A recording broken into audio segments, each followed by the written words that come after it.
Mic check 1 2, mic check 1 2. Can you hear me? Can you hear me? Can you hear me? Hello, hello, hello, hello, hello. Let me put the filters up a little bit because it's a bit late. Let me put the filters up. Let me go to, I'm on 13. Let me go to 16. Let me go to about 16. Hello, hello, hello. How's that, people? Can you hear me? How is that? Is that alright? Or should I go up a little bit more? Should I go back to 7? Let me just do 17 decibels. Hello, hello. Can you hear me? Is that good? Can you hear me? I'm not going to be talking super loud, so that should be okay, right? That should be okay. Okay, what's going on, people? I just got back from my workout. I just got back from my run. I haven't showered, as you can tell. I haven't showered. I'm in my really crusty gym gear right now, but I haven't showered because I know if I shower and I try to come and stream, I'm asleep. I know if I shower and I try and stream, I'm asleep. So I haven't showered. Okay, so we're just gonna steamroll through. I just come straight in. I'm gonna steamroll through. I'm not gonna risk nodding off again. Okay, I'm not gonna risk nodding off again. So if I shower and I get all that warm water on me, I scrub myself properly, shower gel, I put my little deodorant, I get my toner, I do all my little skincare shit, I put my new underwear on, I put some nice new socks on, I put a fresh t-shirt on, some fresh PJ pajamas, right? I do that thing that Slojo does, right? I'll do that thing that Slojo does with the bum. I'll do that thing that Slojo does with the bum with my pajama pants, you know? Can't slide it over the bum, right? I put my nice PJs on. As soon as I get my PJs on and I fucking start browsing Twitter and stuff, or what I usually do, you know what? I like to go to sleep. You know the one thing, the trick, I like to go to sleep if I'm like up and I want to sleep.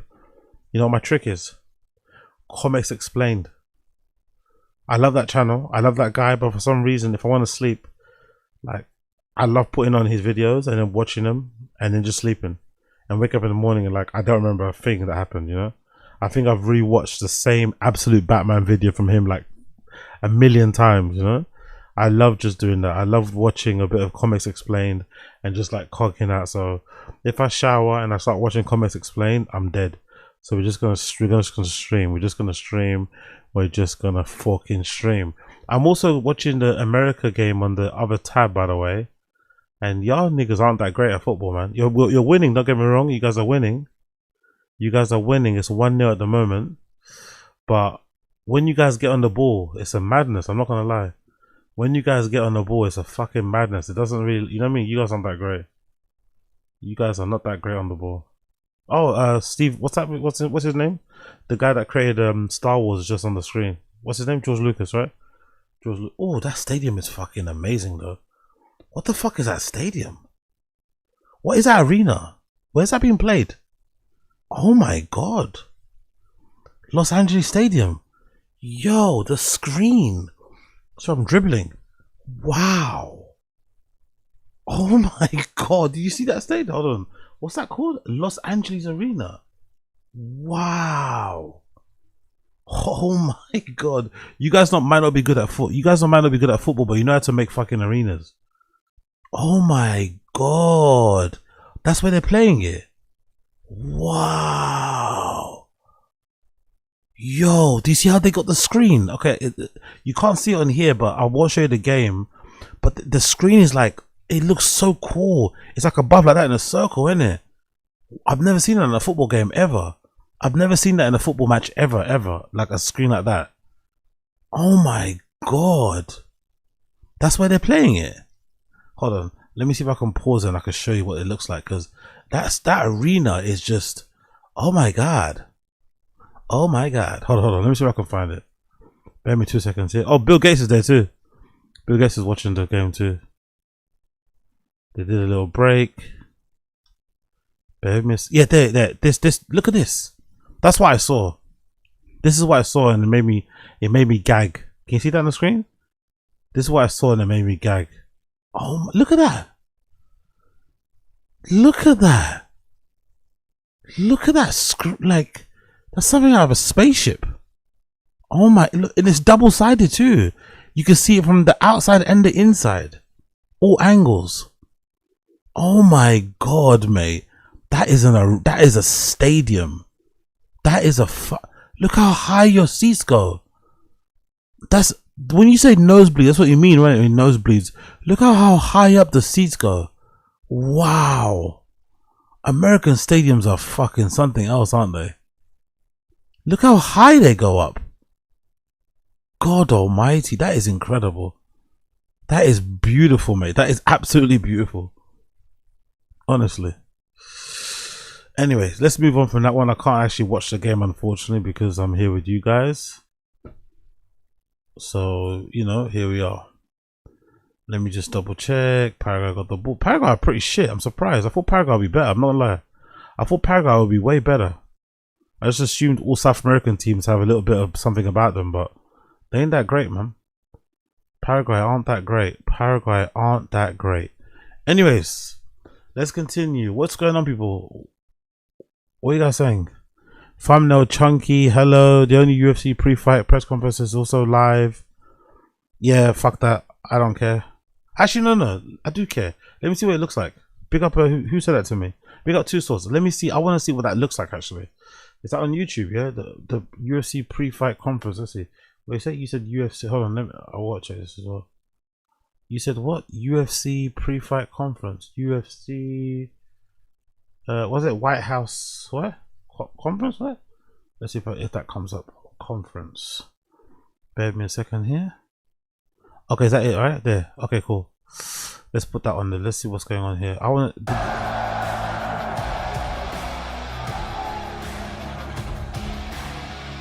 Oh shit! They're doing it at the what's that place called again? That's where the Abraham Lincoln statue is, right? What's this place called? Why don't I remember this name? What's this thing called again? Do you guys remember? It's where Abraham Lincoln's monument is. What the fuck is that?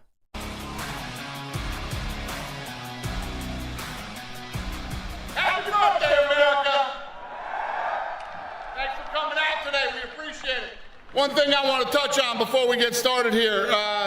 World Liberty Financial will serve as a presenting partner and are adding another $250,000 to the bonuses for the fighters that night. So 2 athletes who earn Fight of the Night are going to earn $400,000 each, and then the 2 performance of the bonuses will get $425,000 each. Congratulations, everybody. Good luck. Nice and clear. Question. Nice and clear, by the way. Nice and clear. And he can prove me wrong.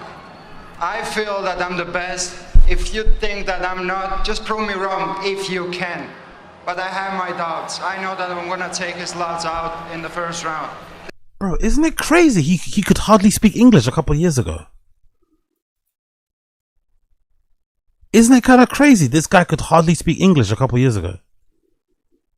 It's pretty impressive, man. It's pretty impressive that he's now doing full press conferences. It's pretty impressive. Big up this guy, man. Big up Ilia Topuria. Legitimately, he could hardly speak English. Now he's like holding down, like fucking amazing. How quickly he's like honestly, it's so fucking cool. It's so fucking cool. And he's even got personality too. It's not like he's just speaking English like the basic. He's even got his own personality. And you can tell it's coming through in the way that he speaks. Pick up Ilia Topuria, man. Smart guy. This is all I know. And for Justin, 17 have tried against Ilya, all of them have failed. Why are you different, and why are you going to get this win? Yeah, there's no doubt this guy is one of the best in the world. He's number 2 on the pound-for-pound list. But I have fought the best of the best. I have so much experience in the cage, and I'm going to use that experience to be great. All I got to do is go in there, be perfect. I trust in my abilities, and fighting is crazy, and so I'm going to go in there and put it on the line.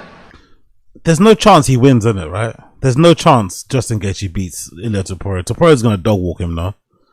There's literally no chance he wins, no? It's going to be one of the biggest upset ever if he wins. There's actually no chance Ilia Topuria. There's no chance Justin Gaethje wins it. No chance. That's all I can do.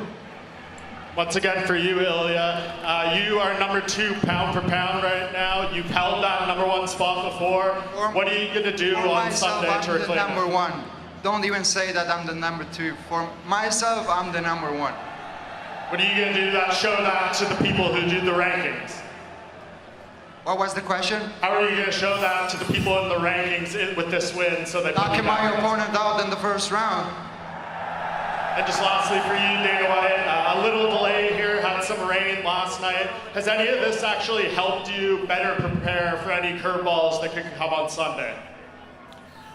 Listen, the show goes on Sunday no matter what happens. We're going, so I don't care if it rains, snows, whatever happens, we have a fight on Sunday. So I'm sick and tired of hearing about the weather now and all the other bullshit surrounding this event. We are fighting on Sunday night on the White House lawn, no matter what. Question for Paul. Why is he talking like that for? Like it's an event. Why is he acting like it's like a protest? It's not like a bombast. Of course, you put the event on. Of course, you're gonna fight. No one's gonna cancel it. Why would somebody want to cancel it for? Like who's he talking to? Like I'm like I don't get it. I don't get this. Like we're gonna fight no matter what. Freedom. It's like it's a fight card. You've announced it. You put it on. Of course, you're gonna fight. Like why wouldn't you do it? What? We're gonna fight no matter what. All right, congratulations.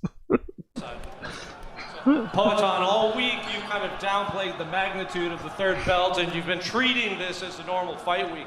But being here, being only days away from okay, because I must have missed that then. Okay, I must have missed that. Okay, cool. I don't watch the news. My bad then. That's probably what he's responding to. Bill Coiler. Dems have been trying to cancel it. Okay, well it's too late to cancel it now. Come on, bro.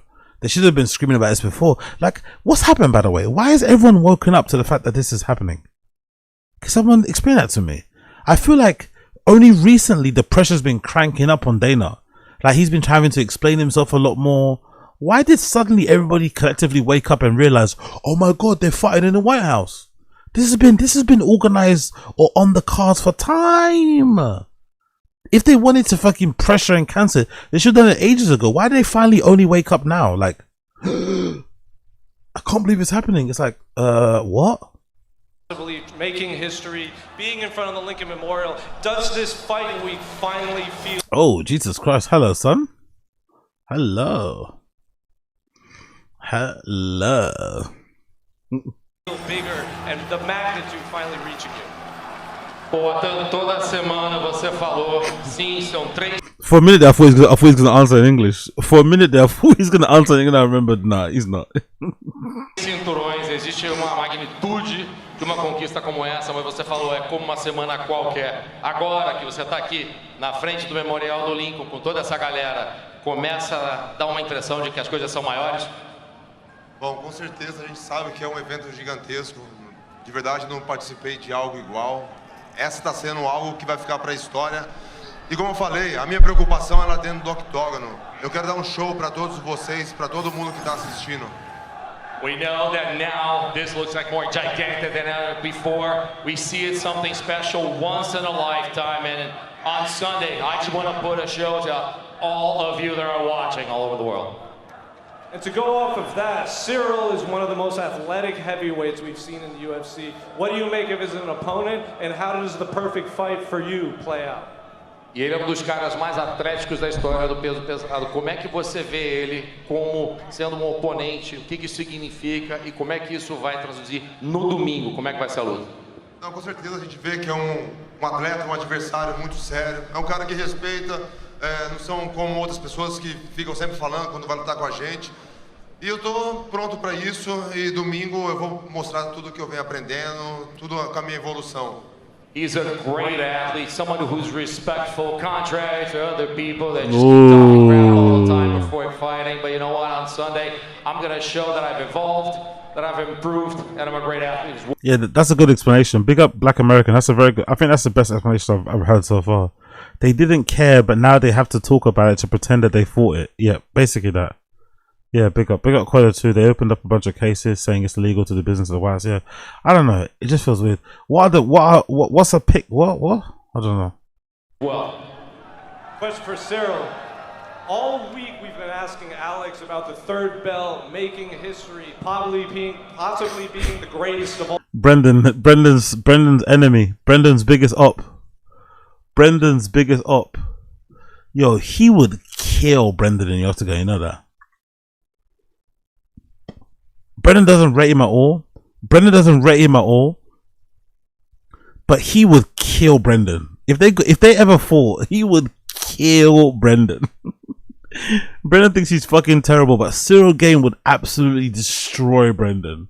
Like, it wouldn't even be close. It wouldn't even be close. Big up Stinger Goo. What are your picks, AZ? I don't really have any. I don't know. I don't really have any. I haven't really thought about it, to be fair.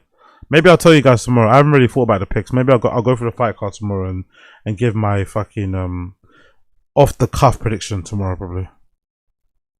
All time. Do you think fans and media are overlooking what you can achieve on Sunday and capturing the interim title?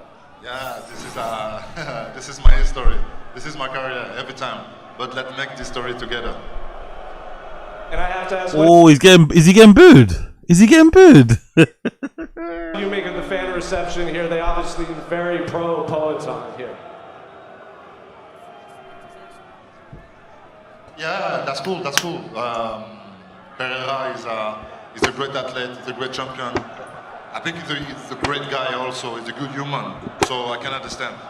And I'm really happy to fighting against this type of guy. Question for Sean O'Malley. It's actually a good fight for him, though, anyway, to be fair, isn't it? It's actually a really good fight for Cyril Gain because Pereira's not going to try to take him down.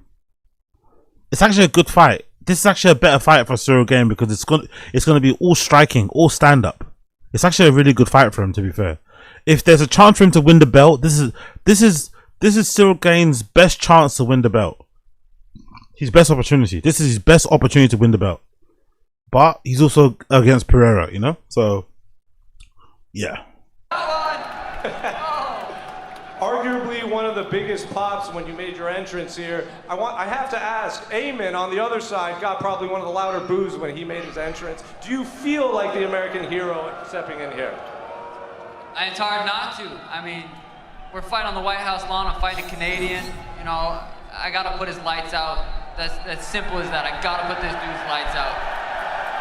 To go off of that, all week Eamon's been talking about pressure and not worried about your striking. By the way, it's impressive how much of his hair he's kept in it, although the dyeing. It's quite impressive that he's kept all that hair, because usually when you dye your hair like that, it fries it, man. That's why I've always been scared about dyeing my hair. It absolutely fries it. It doesn't, do you know what I mean? It all falls out and shit. Like, he's got some good genetics, man. He's got some good genetics how he kept so much of his hair. Is this the perfect opportunity to get your first knockout since 2023? Oh shit, he looks like Ariel, innit? Holy shit, he looks like Ariel Helwani, innit? Holy shit, he looks like Ariel Helwani. He legit looks like Ariel Helwani. Oh my god, I thought that was him. I said, what the fuck? He legit looks like Ariel Helwani. That is so fucking gnarly.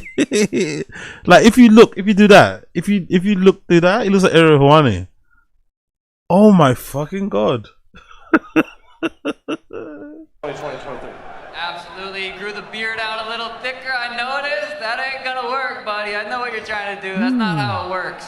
Yeah, he's gonna pressure. He's gonna try to kick my leg, take me down. I've been dealing with this since I started fighting. The more he pressures, the more he's gonna get hit, the more likely he's getting knocked out. So, whether it happens in the first, second, or third, he's getting knocked out. Question for Eamon. At Media Day, I asked if you won, would this be the biggest MMA win in Canada since GSP won the belt? Given the reception... Oh, he's Canadian too. He's Canadian too, just like fucking Helwani. Crazy. You got, and Sean saying he's going to knock you out. Would this be the biggest win in Canadian MMA since GSP won the belt? It would be, because he would put me in line for the belt. You know, finishing Sean O'Malley puts me right up there with Merab and Peter Yan. You know, he has a win over Peter Yan. Sean's a great fighter. He's been champion before. Oh, that is. I didn't know that. Yeah, he looks like him too. Oh, big up Teju. Oh, that is the first. Okay, he actually looks like him as well. He actually looks like him. Fuck. Okay, I didn't know that. That's pretty cool. And to beat him in the White House lawn, facing all that adversity, really puts me at the top of the list to fight for the belt. So I'm very excited for this opportunity. Thank you to Dana and Hunter. And, you know, he talks like he's going to knock me out, but we're going to see what happens on Sunday. To go off of that, Sean's known for his counter-striking. You've been talking about a lot of pressure. How do you focus on your game plan without kind of falling into the traps that he can lay? I mean, I've studied the tape. You know, he couldn't stop Merab from taking him down. What makes him think he can stop me? You suck. We'll see. We'll find out on Sunday, big guy. Finally, question for Dana White. There's been a bit of confusion from fans online about where they can watch the fight, whether it's on Paramount. By the way, is it this press thing? Is it regular press? No Luke Thomas still asking questions? No? CBS, simulcast. Can you clear up any rumors or confusion where it's being broadcast? It's very simple. It's on Paramount Plus. Very simple. Thank the you. whole show is on Paramount Plus. Question for Derek Lewis. Why does he hate answering questions so much? Why does he hate answering questions? Like, brother, it's a press conference. I know, like, it's a question, isn't it? Like, come on, man. Like, he's so angry. You were very surprised to get the anti-doping. You never got test positive for anything. Is this like the craziest week you've ever lived? To be there, to fight on the lawn, the South Lawn, to get the tested? Is it the craziest thing you've ever experienced as far as MMA? Of course. Shit, it's crazy. I wasn't even supposed to be here, you know. I stayed true to myself. I stayed dedicated to my country and believed in everything that I was doing in life was the right way besides the stuff I got into early on in my life and my American dream, I believe. And Jimmy Brendan said he could beat Derek Lewis. Jimmy Brendan said he would like give Derek Lewis problems. Like, honestly, like, I'd love to see that. Imagine Brendan getting knocked out by Derek Lewis. Like, oh my god. I understand what he means. I understand Brendan probably thinks because of his grappling, he could probably do something to Derek because Derek's grappling is basically non-existent. But you have to get close to him first, isn't it? And getting close to him means getting in range of those punches. And we know Brendan's got a fucking ceramic chin, you know? Like, that shit is going. a question for Mauricio Ruffi. What does scare you about Michael Chandler and how do you envision the fight going? Maurício, o que traz para você algum medo, talvez um temor em relação ao Michael Chandler? Como é que você vê isso na luta? Eu não consigo pensar em nada além dessa grande oportunidade que eu tô tendo. I don't even know who Michael Chandler's fighting, but knowing how shit Michael Chandler is, just bet against him, man. Bet against him. I like Michael Chandler's decent enough off the mic, but you know he's not that guy in the ring, man. He's not that guy in the octagon. Whoever Michael Chandler's fighting, just bet against him, man. Bet against him. There's no way he wins this fight. Tendo aqui na Casa Branca, agradecer muito a Deus. Tô muito feliz. Quero poder mostrar um grande show para vocês. Vocês sabem, esse é o meu estilo. Eu entro lá para acabar as lutas. Eu acredito que esse é um dos motivos que estou aqui. I can't think of anything but the fact that this is a great opportunity. Feel very blessed by God to be here. And you know my style. I come in to put on a show and to finish my fights, and that's what got me here. And a question for Cyril Gann. Have you seen the videos of Alex Pereira hitting the pads as a heavyweight and sparring as a heavyweight? And what did you think of it? Does it scare you? No, never. I fought already this type of guys, dangerous guys. Many guys, Francis Ngannou, Derek Lewis, Jairzinho, Chivaza. So everybody know my strength. I can manage this. If you want to be a fighter, you can be scared. Thank you. Question for Derek Lewis. Derek, at Media Day, you said the last time you got in a fight outside, you did 3 years in jail. How excited are you to be able to do that again against a guy talking trash and face no repercussions other than maybe a bonus? Shit, the way you saying it sounds like I'm gonna go to jail tonight. Fuck that. But you know, nobody likes this guy, man. I gotta put this guy out. I believe first round knockout. Josh, Derek says no one likes you. I'm curious how you feel the reception has been in the nation's capital this week. Is this thing on? Here we go. Here we go. The Incredible Hulk says he's gonna put Derek to sleep. Here we go. Sleepy Joe, but I liked Derek Lewis, and I just want to apologize for ruining the press conference last time, and I like Taporia too. I like Pereira. Those are my favorite fighters, and so I just want to apologize for all of that. Yeah, I'm nervous right now. It's just regular Josh today. Yeah. Thank you guys. Thanks for having me, Dana. I'm trying to keep the incredible Hulk from not coming out, and so I'm doing my best. Thank you. Derek, do you prefer this version or the other version? I like Derek. He's a real nice guy. He went to jail, and then now he's on the White House, and he's making something out of his life, and all about perseverance.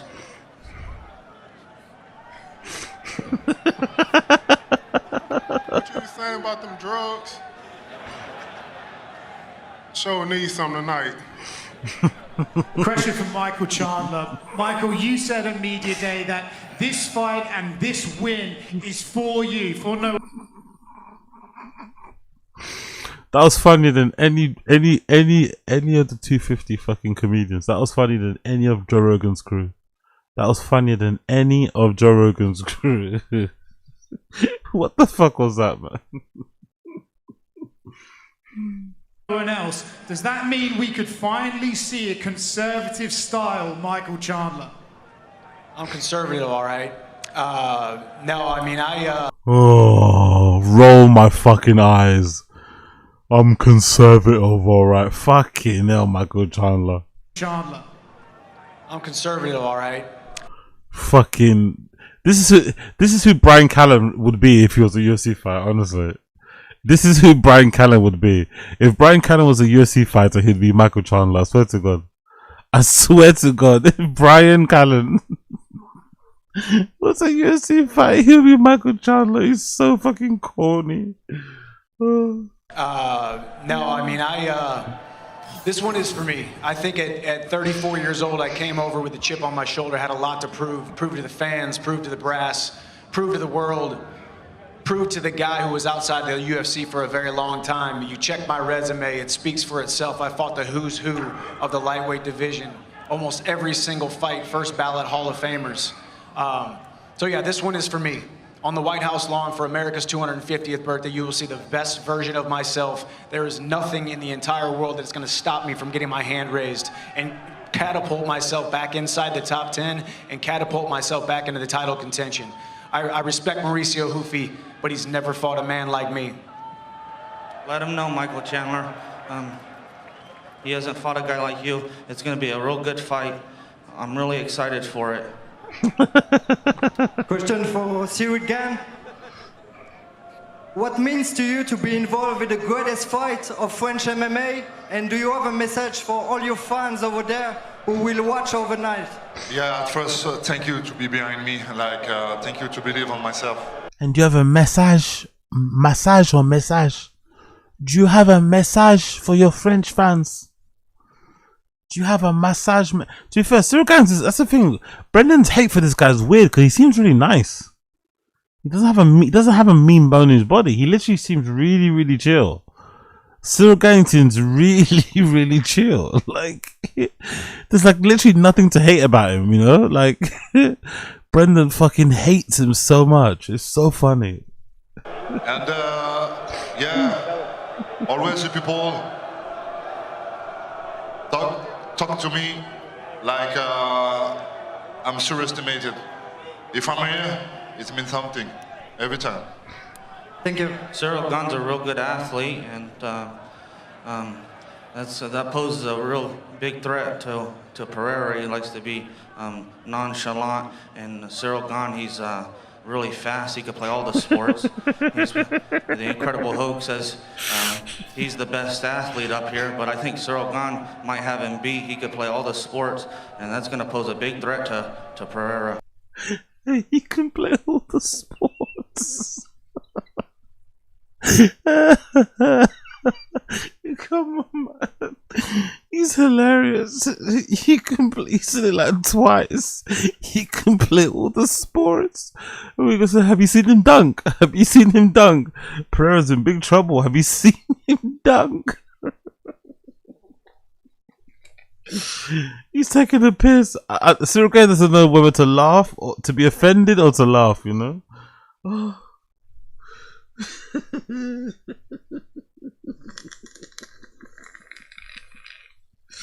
So again, look at him like You Americans, this is what you find funny. You Americans, this is not very funny. I don't know why you're laughing. This is not funny at all. Who is this guy? Always with the sports. Why is he saying always with the sports? Why he's saying the sports so much? Is this some sort of comedian? Who is this guy? Merde. It's going to be a good fight. I'm looking forward though. Looking forward to the fight. Question for Steve Garcia. Look at Cyril Gaines' face. Look at Cyril Gaines' face. Look at his face. Look, he's so confused. Okay. Garcia, you and your teammate Josh Hogan, you both might be one win away from a title shot. How much would it mean to both knock out your opponents and win the belt on the same card after this? Yeah, man, I'm here to shock the world. I'm super excited to be part of this. Diego's a phenomenal athlete, and he was able to go. Damn, there is. Are they more flared out because of the grappling, you think? God almighty, man. That especially right one just flared out a lot, isn't it? This one especially is flared out a lot. Show out on UFC Noche, but I'm here to show out on the UFC White House card, Freedom 250. And I'm proud to represent my country, so we're gonna start this off with a bang. I'm gonna go for it, and fireworks will begin this card. Yeah, I agree. I'm sorry for interrupting, guys. Oh, Josh Hope gets the man. Yeah. Thank you, Steve. Thank you, Steve. Anytime, buddy. And he's been positive to the real Josh all week, and so I want to give him credit for that. And Steve's been training hard. He's been waiting for his opportunity, and he's finally got it. And he has a tough opponent with Diego Lopez, and it's going to be a good matchup. But I think Steve, he'll be too much for him. Question for. He's giving all the play-by-plays on the fight cards. What the fuck is going on here, honestly? Ilya Topuria. You and Alex Pereira have become good friends this fight camp. If Alex wins his third belt, do you think that makes him the GOAT? Listen, he's the GOAT already. It doesn't matter what's gonna happen on Sunday. For me, he's the GOAT. One of the GOATs, because we have a lot of them in the sport. But he's gonna join that list without any doubt. It doesn't matter, like, what's gonna happen on Sunday. I'm sorry. That list. I'm sorry. The Incredible Hulk says Pereira chews up Topuria's food and bird feeds it. Just shut up. He's about to say Pereira chews Pereira chews Topuria's food and spits it into his mouth like a bird.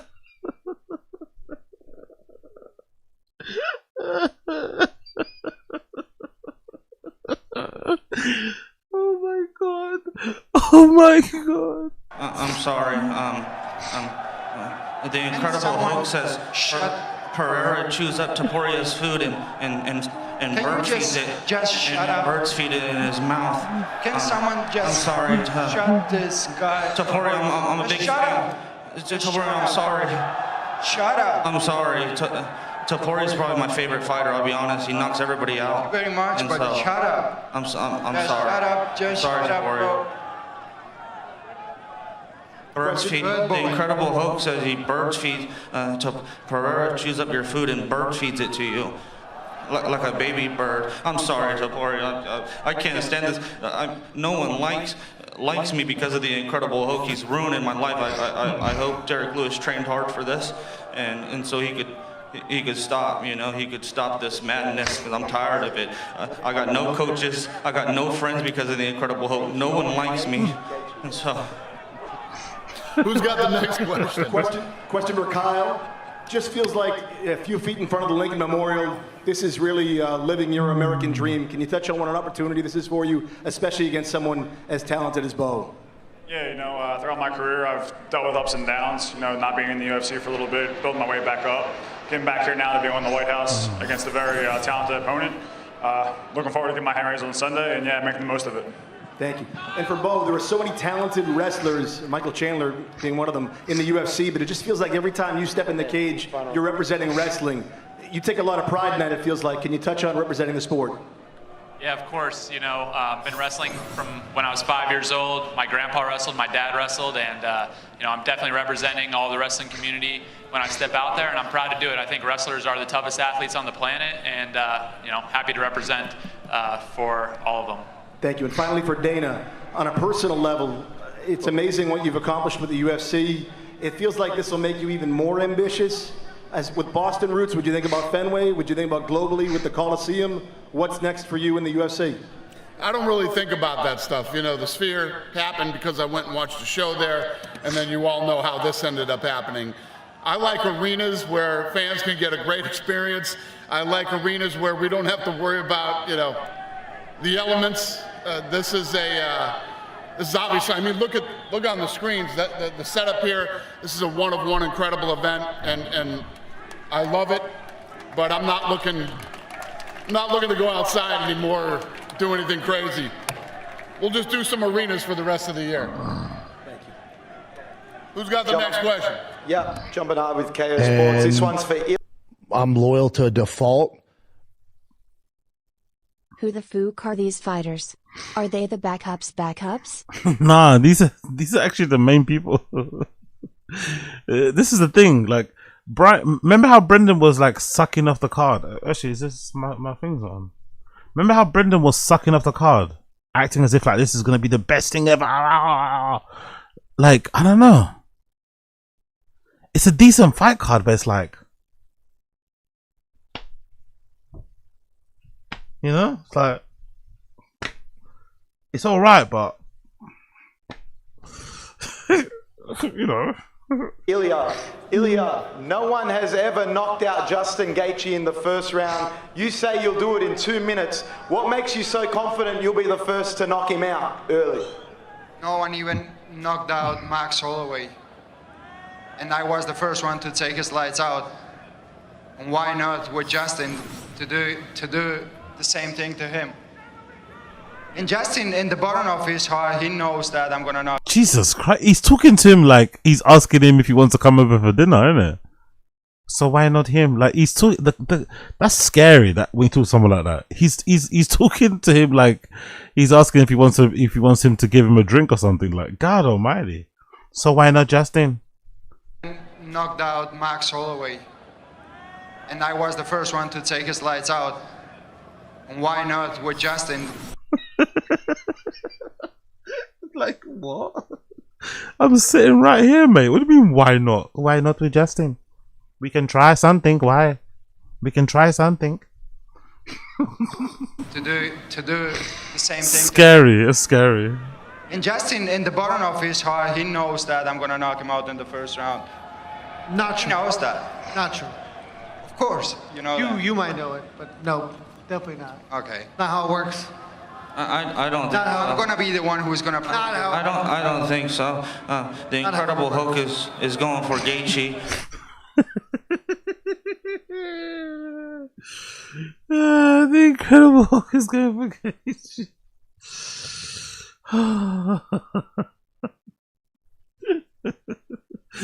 Look, how is he rattled him, you know, he rattled him already.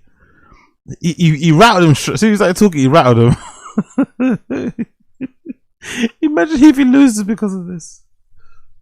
For America. Take his mic off. And Gaethje's gonna pressure. Shut up. Gaethje's gonna. Boy, just shut up. He's gonna pressure and he's gonna make it dirty. That's what the Incredible Hulk thinks, and that's why he's going for Gaethje. But Topuria, I'm a big fan. You knock everybody out, but Gaethje, I think he's ready.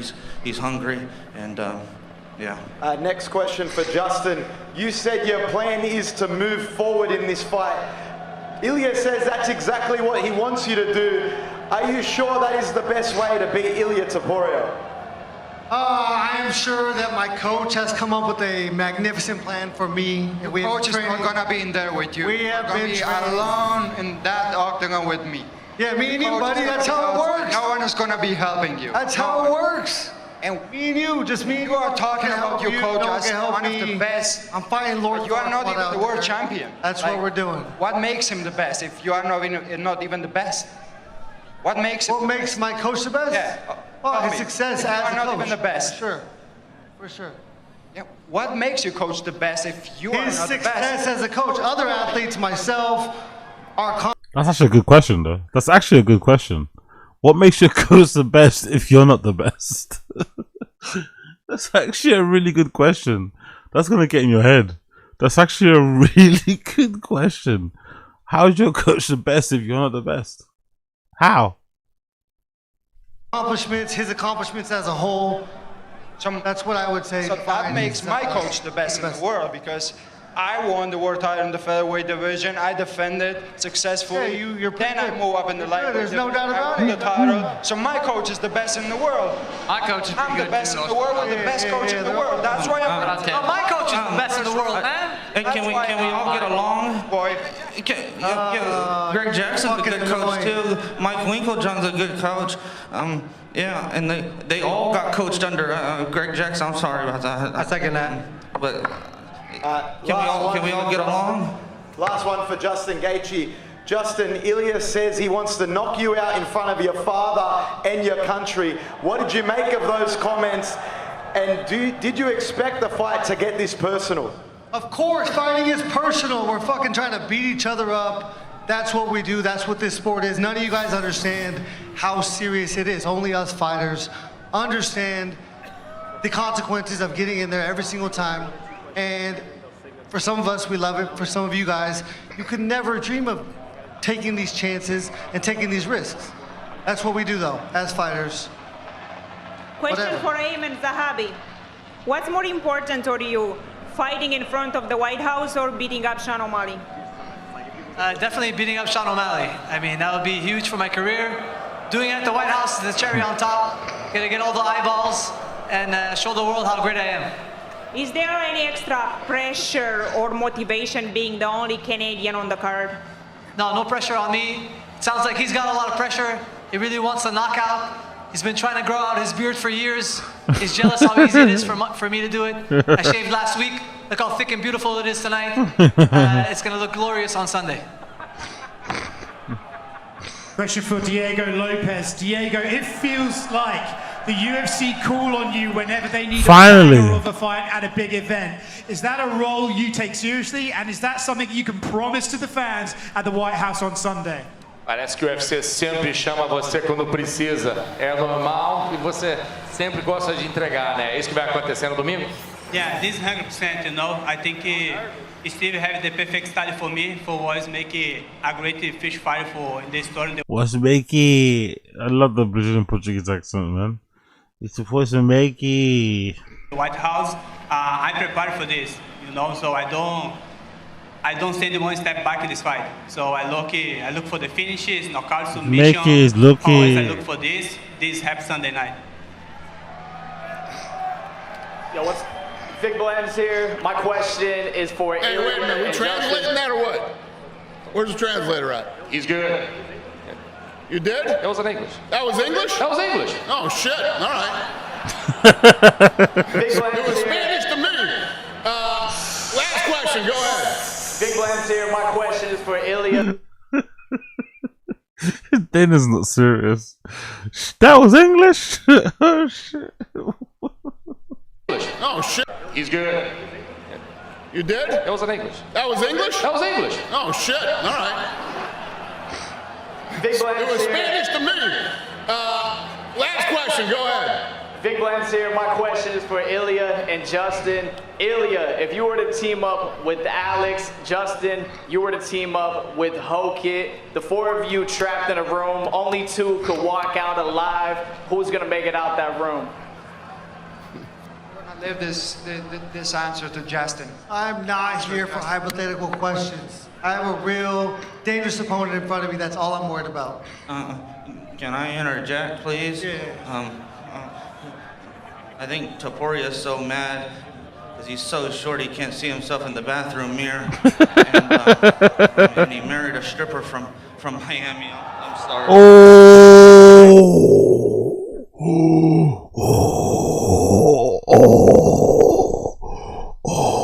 no. He's pissed.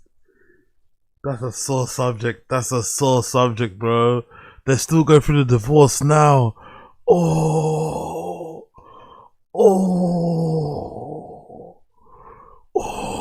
Because he's so short he can't see himself in the bathroom mirror.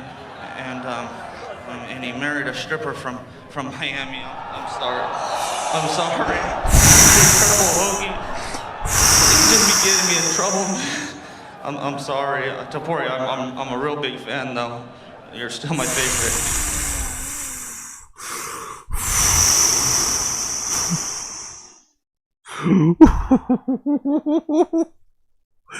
Yo, he's rattling. He's not even fighting Topuria, and he's rattling him. Topuria is pissed, bro. Married a stripper from. I'm not here for hypothetical questions. I have a real dangerous opponent in front of me. That's all I'm worried about. Oh my. Can I interject, please? Yeah. I think Topuria is so mad because he's so short he can't see himself in the bathroom mirror. And he married a stripper from Miami. I'm sorry. I'm sorry. The Incredible Hoagie. He just be getting me in trouble. I'm sorry. Topuria, I'm a real big fan though. You're still my favorite. You have a tough task ahead of you. Gaethje's real hungry, and he's American. Most importantly, that's what the Incredible Hulk says. Hey guys, thanks for coming out tonight. I'm gonna square these guys off for photo ops. We'll see you tomorrow. What happens? Oh. Damn. I know. Conference. All right, so that's a wrap. We had a lot of fun up to Johnny again. I wish that the Incredible Hulk showed up and not Josh. Josh is a little bit weird to me. He seems uncertain, but he still was rage baiting Ilia Topuria. Yeah. At least that's what my son told me. Look, it was fun to watch. It was a great environment. I love the setting. Now I'm excited to see these guys face off right in front of the Lincoln Memorial. It's going to look fantastic. Yep, we're going to get you all those stare downs here in a matter of moments. I will say about Sean O'Malley and Aben Zahabi, there's some friction. A bit of words between you and Justin. There were words between you and Josh Hokett. This is not the first press conference where this has happened. Is there frustration that a guy you're not even fighting just, keeps getting on the mic? Not at all. Like when something happened in the external world that I can control, I don't care about it. Whatever happens, it's okay. We just enjoy it.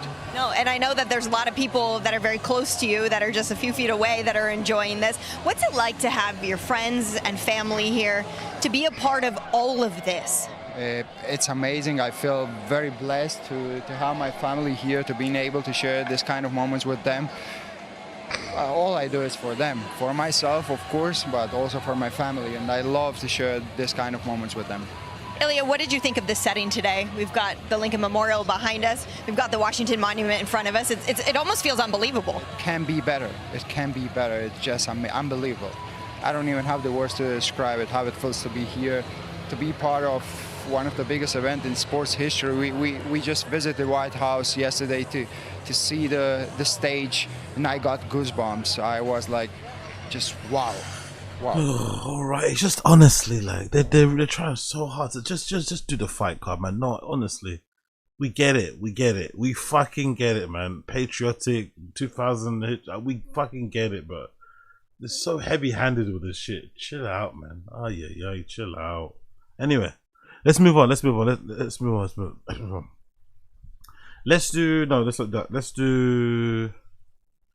this one. Big up Trill Mayer, big up Trill Mayer, big up Trill Mayer. Tony Hinchcliffe isn't dangerous, he's boring. Tony Hinchcliffe isn't dangerous, he's boring.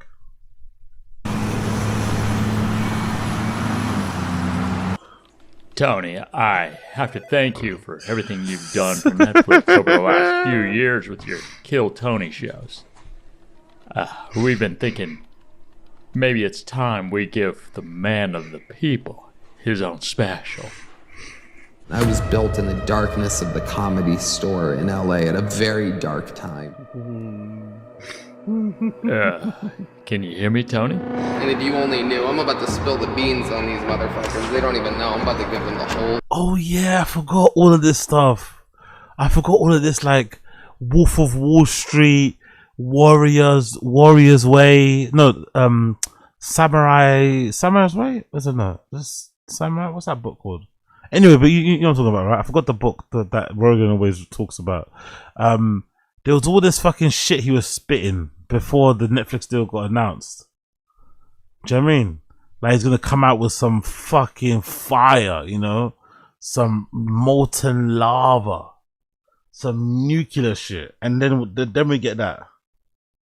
Inside scoop. They gave me a chance, you know what I mean? They gave a hungry fucking wolf a chance. Finally, they're giving a hungry wolf a chance.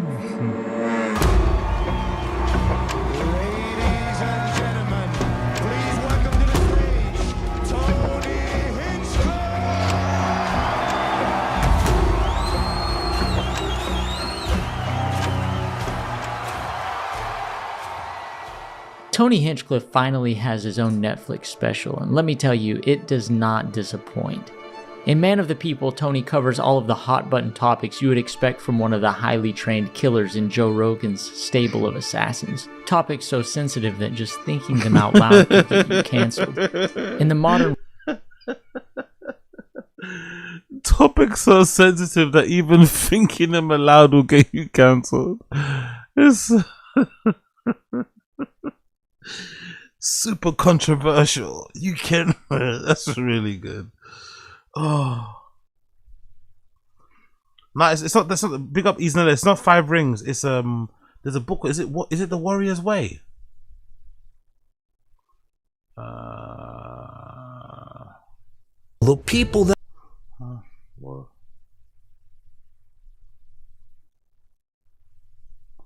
Is it Warrior's Way? There's a book. It's something. It's something about. I think it's like a.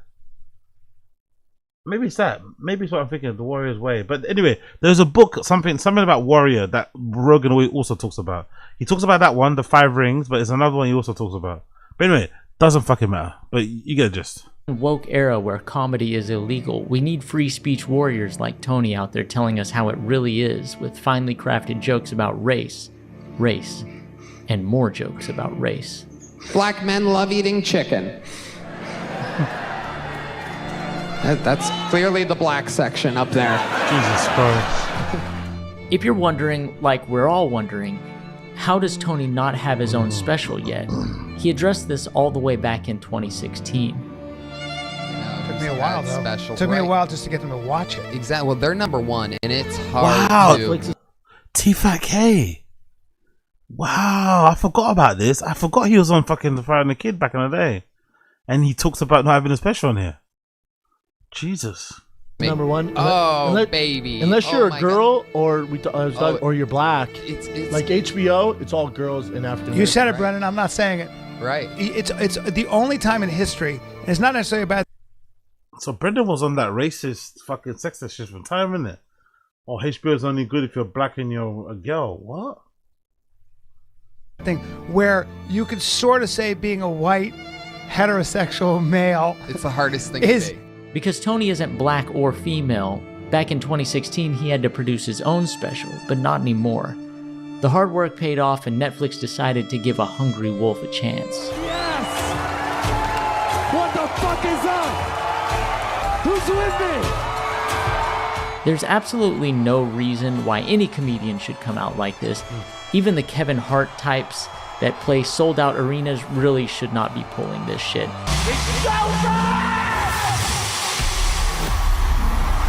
It's a bit too much, isn't it? It's just too much. It's unnecessary. This really is just a testament to Tony's overinflated ego after riding the popularity of comics he's brought on his show, as well as Joe Rogan's dick. I ain't get. Is that fair to say that he's riding the popularity? I don't think that's fair. I think it's okay to give him credit for being good on Kill Tony. I think it's okay to admit he's good on Kill Tony. Let's just admit he especially in the beginning, maybe not much now, but in the beginning he was really good on Kill Tony. I personally think so. I don't think it's fair to be like, oh, he was just riding access. The whole point of that show is to have other comedians on. So obviously, you know, if you have good comedians on and they're successful, it's going to obviously help you too. But that's not the sole purpose behind it. Like, people got to be a bit fairer, I think, when it comes to national team and him. Maybe. Hey. Yeah. Surprise, surprise, motherfuckers. I'm saying it. If any guy in this room thinks I'm gay, guess what? You're gay. The audience breaks into an applause here because it's really a great comeback. Tony deploys the "I'm rubber, you're glue" tactic and proves why he is and always will be the roast master in chief. I'm saying it once and for all. You see a guy with good bone structure, a little bit of style to him. People judge Tony for a lot of things, particularly his style. Let's just take a look at what he's wearing for his special. All black from head to toe with a shiny bedazzled western belt buckle and his cute phone sticking out of his back pocket. And I don't know, whatever these fucking Nikes are. Yeah, Tony spends the first 5 to 6 minutes of the show in a desperate attempt to prove he's not gay. And by minute 7, we're already into crowd work. Whatever the fuck this guy is right here, exactly. Yes, crowd work. Just one more of the many ills of society we have social media to thank for. Stand-up is on its second deathbed, and crowd work is one of the many reasons why. Thank you, Mark Zuckerberg. Yeah, someone asked me, do I smoke meat? What was once a way to connect with an audience became a new medium of stand-up. Every comedian began uploading clips of crowd work to social media, creating a new expectation for audiences to be involved. She teaches women how to give blowjobs. Is that a real thing? Get the fuck out of here. Comedy used to be a Oh my god, cringe, man. I would have walked out. I would have walked out straight away. I would have walked out straight away. I would have worked out straight away. She teaches women how to give blowjobs. Shut up, man. Shut up. Spectator sport, and now the audience is expected at some point to get out on the field and play. It spawned a new wave of crowd work comedians making crowd work specials that have spilled out, dripping with a vile and putrid afterbirth of cheap jokes and an absolute fucking lack of material. It's super NPC-ish, isn't it? This stuff is like, that's Meghan Trainor, isn't it? It's super NPC-ish, isn't it? If you're into this sort of stuff, like, you gotta like, it's but so many people like it though. Like, so what? Is the world just full of NPCs and just like basic bitches? Because so many of these crowd work specials get hundreds of thousands of views, if not millions. They do really well. There's a reason why comedians are like spamming this shit. There's a reason why they can't give up this shit. Because it obviously pays or gets you a lot of engagement. It's kind of wild, man. It's kind of fucking wild just how well that shit can do on social media. Can I get a skilly diddly diddly doo doo doo doo doo doo doo? Shilly diddly doo diddly doo. Hell yeah, buddy. Sure am glad you're here in the front row. Are you eternally furious? Is that what's wrong? No, you're a happy guy. Okay, all right.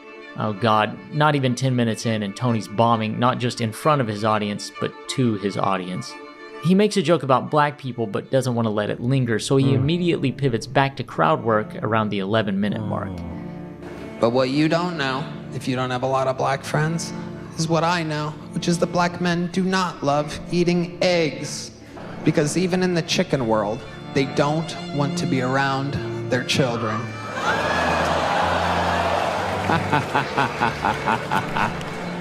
I love it. Are you guys father and son?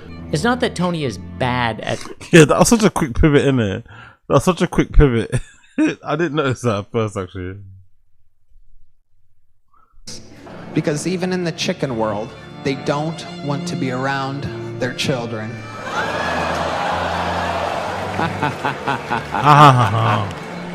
I love it. Are you guys father and son? It's not that Tony is bad at stand-up comedy. He understands timing, he has the ability to craft a joke and deliver a punchline. Tony's shortcomings are related to his personality in that he's just an intolerable cunt.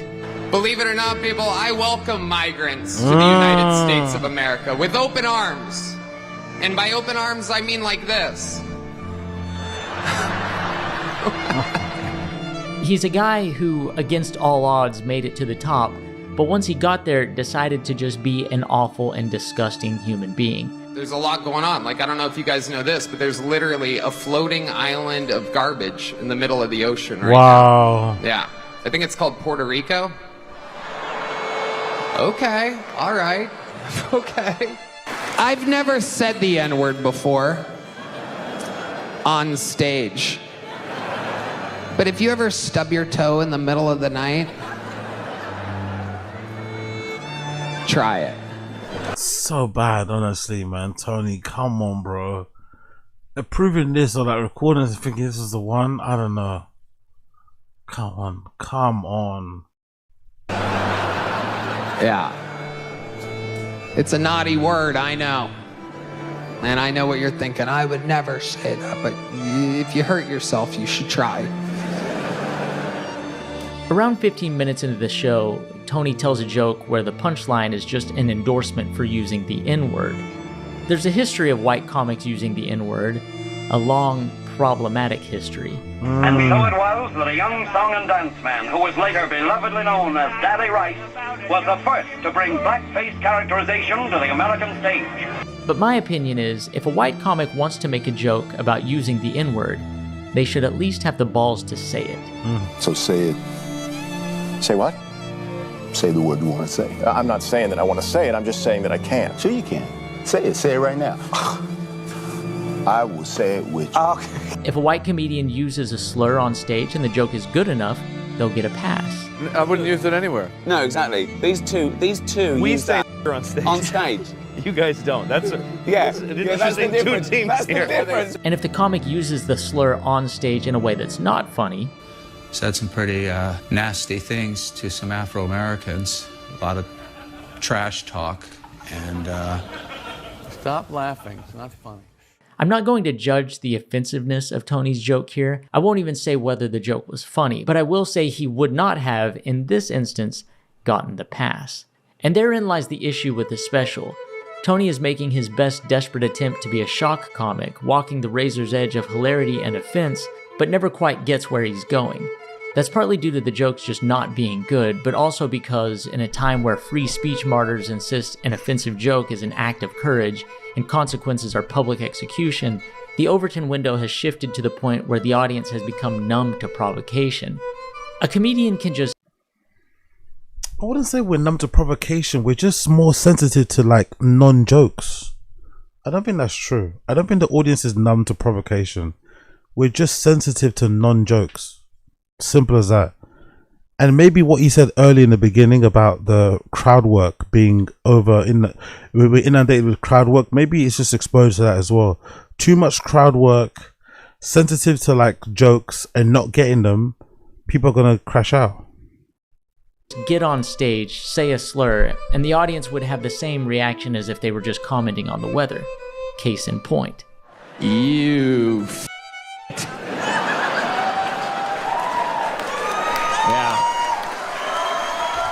Like, I just don't get my confusion with these comics nowadays is like, if some of them just tried a little bit, if some of them just tried really hard just to be funny, forget the political shit, forget the grifting, forget all the hacky shit. If a couple of them just really focused on trying to write really funny jokes, they would take over. I think there's such an appetite for it. If somebody just said, you know what, I'm just going to focus on being a proper comedian. No ulterior motives, no other agendas, nothing too hacky. They would have queues around the block. Little pinchos here and there. Come on, man. It'd be hard not to want to go there. So I don't know. I don't know why it's not common. It needs to be more common. That shit needs to be more common, man. Every bit in Man of the People is either about sexuality, race, or crowd work about race. It's actually a bit of surprise that the special isn't better. I had higher expectations given that Tony has been using this material for over half a decade. Around the 40-minute mark, Tony goes into a bit that seemed familiar. We can all be accidentally racist. Yeah, back when I lived in LA, I couldn't quite figure out where I'd heard it before. Tony hasn't released a stand-up special since 2016, so why would I know where the jokes were going? Tony previously toured with Joe Rogan as an opener, and in Dallas, Texas back in 2019, I was there in floor seats. No way. No fucking way has he got footage of Tony Hinchcliffe doing that same joke. No fucking way. Watching a younger, more down-to-earth Tony before the belt buckles, visceral belly fat, face that looks like old shoe leather, and skin the color of boiled hot dogs do this same bit, and I'll give him credit. It's as impressively boring now as it was back then. And that's Man of the People in a nutshell. Impressively boring. What it lacks in originality, it attempts to make up for in offensiveness. And even still, it disappoints. The jokes, edgy punchlines, and self-congratulatory smirks feel like a man attempting to prove to himself he deserves what he's achieved from sitting at the table while other comedians perform in front of him, and yet he remains unconvinced. Because ignoring the attempted swagger, celebrity friendships, and manufactured aura of danger, Man of the People feels less like a comic at the top of his game, and more like a man auditioning for someone else's seat he's currently sitting in. Yeah, that's a good point. That's a really good point. Oh my god.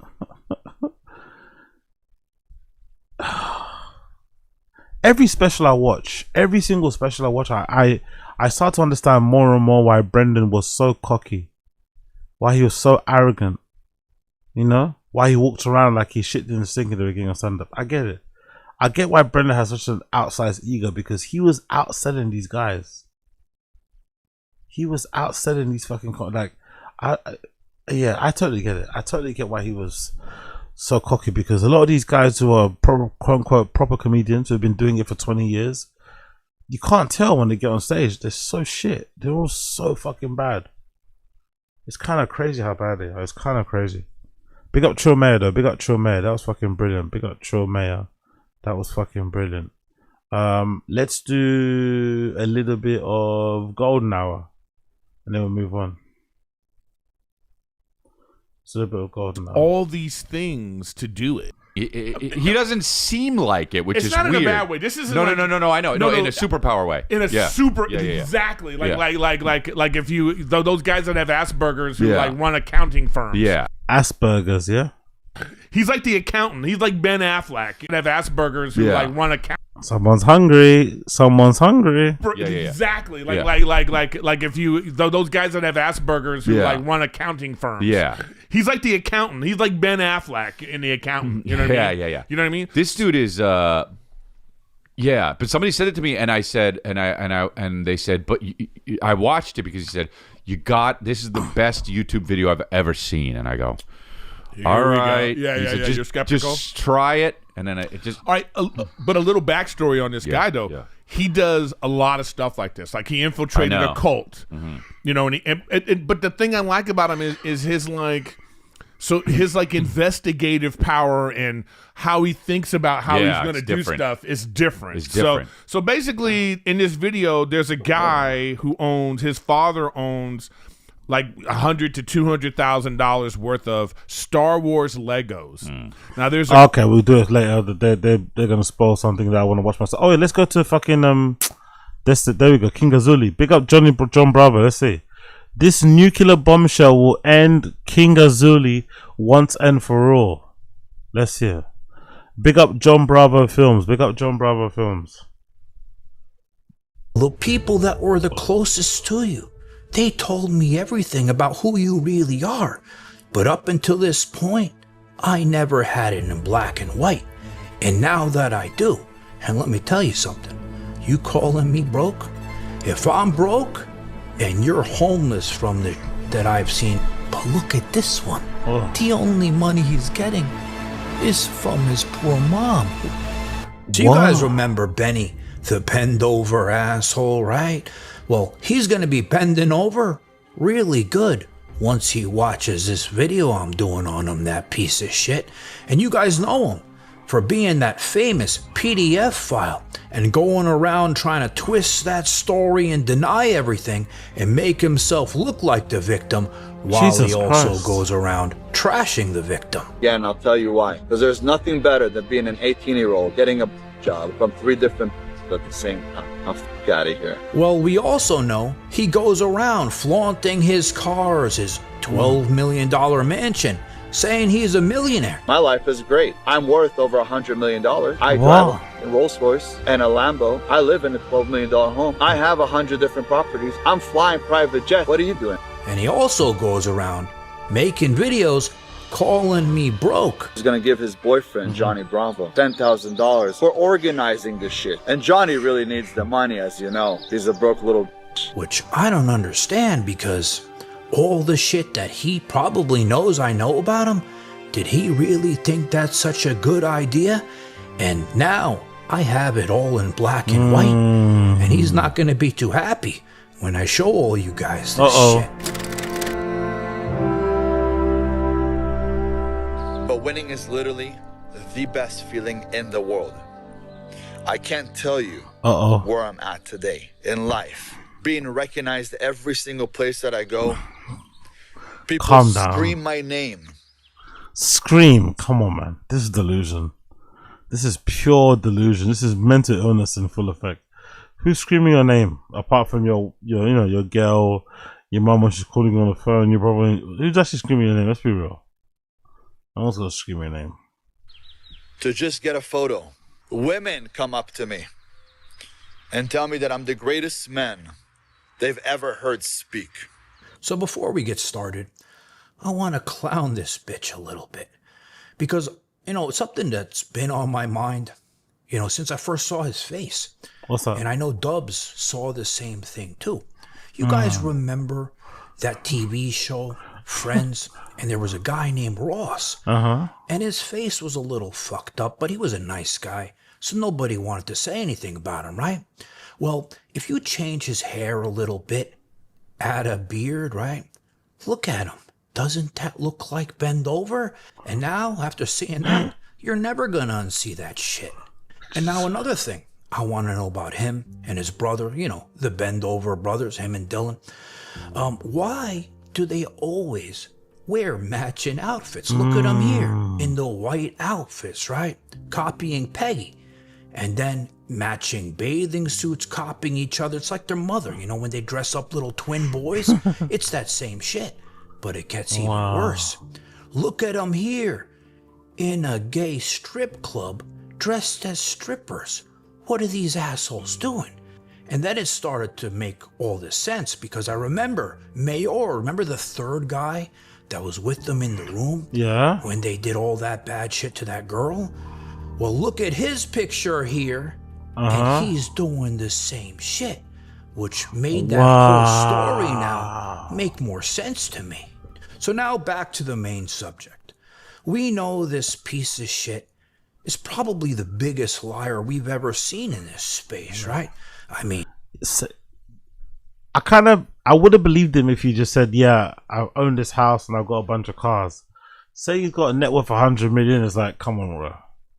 If you've got a net worth of 100 million, you're not going to be on fucking BBC giving your opinions on, just allow it, just allow it. Remember, cream of some young guy from the poor Chinese restaurant owner. And I would come to him. He would move all of the tables and he would teach me Kung Fu. I was 10 years old, so I learned how. His life is like a movie, isn't it? His life is like a movie. He would teach me Kung Fu for exchange of food. Like, what? What's talking about? Go over there, please. Mind. Yeah, there you go. Bit. How to move with like Kung Fu, Yeah. No way did he do that. Hold on. One sec. He's like an adult baby, isn't it? He's legitimately like an adult baby. 10 years old, so I learned how to move with like Kung Fu, Yeah. I was 10 years old, so I learned how to move with like kung fu, you know? Yeah. He beat off 30 men at one time. With like kung fu, teach me kung fu. I was 10 years old, so I learned how to move with like kung fu, you know? Yeah. He beat 10 years old, so I learned how to move with like kung fu, you know? Yeah. He beat off 30 men at one time. He was a hitman. He beat off 30 men. He knows what he's doing, Johnny Brother here. He beat off 30 men at one time. He was a hitman for the Israeli mafia. You remember all that shit. Then how could you forget? Him and his brother and Mayor doing all that shit to the girl, then him trying to twist the story around, trying to make it like she's the liar. He's a known liar, this asshole. Well, let's clear that up really quick. I have a little guy named Johnny Bravo who brought out a civil lawsuit that went against me and a bunch of other people who were at my birthday party 20 years ago. I was 18, we had a great time, and I don't regret a second of it. My brother was a 14-year-old boy. I got jobs for multiple girls, just to make sure we're clear. Yeah, I was a G. Now, my brother, who was 14, also, some of the girls played with him, but my parents never pressed charges against anybody because we were just having fun. Now, let me remind you that if I went back there again, I would go over it again and again and again. I'll tell you why. Because there's nothing better than being an 18-year-old getting a job from 3 different at the same time. I'm out of here. Let's have some fun. Jesus Christ. So all he does in his life is lie. So when you see him driving around in his Rolls Royce, in his Lamborghini, the Porsche, the $12 million mansion, don't you guys think that's a lie too? When I tell somebody you're broke, the only ones that get upset is the ones that see me with a fucking Rolls Royce in the background, a $12 million home, traveling the world, flying private jets, doing whatever it is that I want to do. That's why we hate you, yeah. That's why we hate you, for sure. And they know that they are so lazy that they'll never actually get up and try to do the same thing that I'm doing. Well, all he does in life, right? To try. Again, it's impressive people you got sign up, so I'm not gonna lie. It's impressive he's got people that you can meet up for like a car, and it's impressive. I mean, like lower wheels a little bit lower, do you get me? I mean?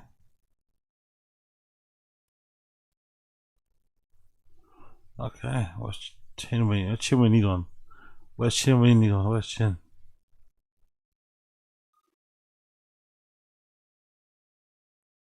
Boom, boom, boom. Cool. Try to get famous online is lie about every aspect of it. And I always say, the more you lie in life, eventually the truth always comes out. Facts. And him saying he's rich and all that bullshit, right?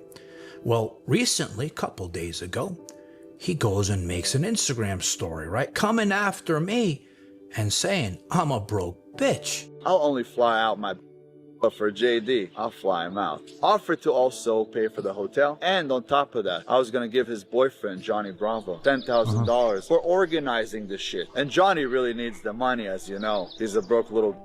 And I'm sitting there, and I'm like, Benny, again, do you think that's a good idea to call me broke when you know I know everything about your life?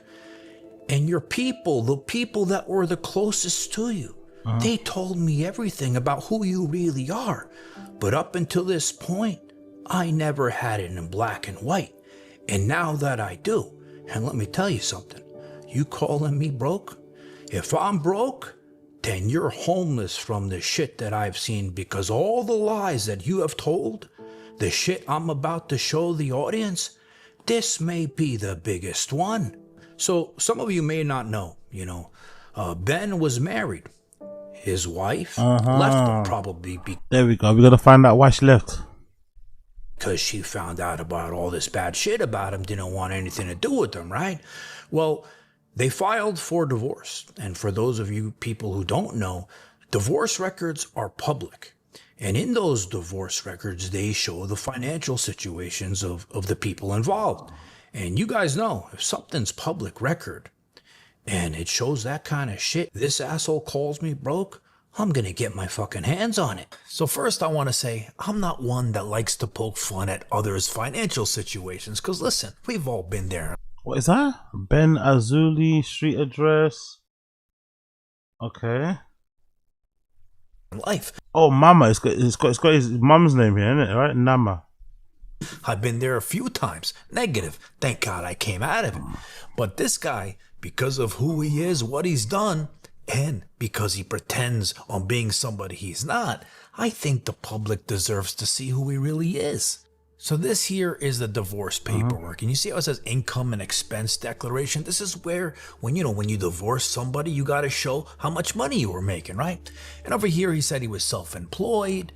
He was a contractor. He started 2010. But look here, unemployed. He stopped working in 2022. And when he was actually working, he was making $4,000 a month. He says he's 35 years old. He has a high school degree, which I'm very surprised about. And then it goes here, I last filed taxes in 2024. So this asshole hasn't even filed his taxes for last year. And this is where it gets interesting. It shows his money coming in each month. And he put zero all the way down the line. But look at this one. The only money he's getting is from his poor mom who lives with him, which I'll show you in a second. So his family help, he wrote, they give him $1,000 a month. And then the name of the business, he is not operating one. And then you see here under assets, he circles savings and says he's got 12 grand. I don't think that's millions, he says he's a millionaire. And then under the car, I see $18,000 as his value. Where's the Rolls Royce? Where's the Lamborghini, you asshole? I think you're lying about that shit. And then it says, where does he live? Who lives with him? It says Rachel, that's his mom. Because he lives at his mom's house, and it shows the addresses, but I had to blank him out. Then it shows how much money he spends each month, a few dollars here, a few dollars there. And then on this last page, it shows it's signed by him and his now ex-wife. So it turns out, just like all the other people that we've seen in this space, Vincent Fisher, Peggy, the list goes on, right? These people all lie about their life. And after you saw what you just saw, this asshole may be the biggest one of them all. And what I'm the most curious about in this situation is to see how Bendover reacts to this situation. Because like I said, he always wanted to be famous. And we made him famous for being a PDF file. Well, how is he going to react now about being a broke little bitch? Right now, you're sitting on my Rolls Royce. Yep.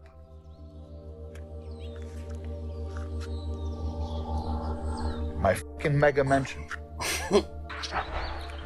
I have all the money that I need. So whose house is it then?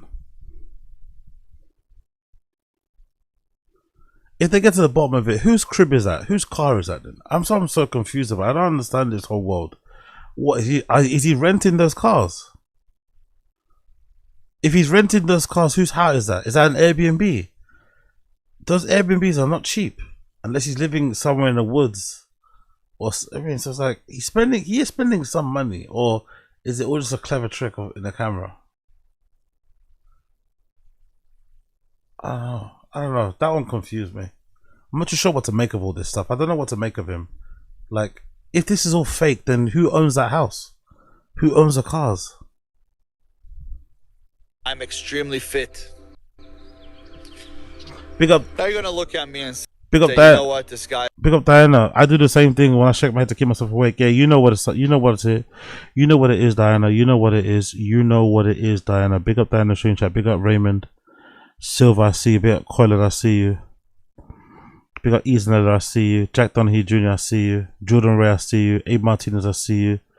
Bastiana 007. I see you. Real Robbie Cooper. What's going on? Big up everybody in the stream chat. I appreciate it. Big up Black American. I appreciate you. As being cocky. He's standing outside a random house.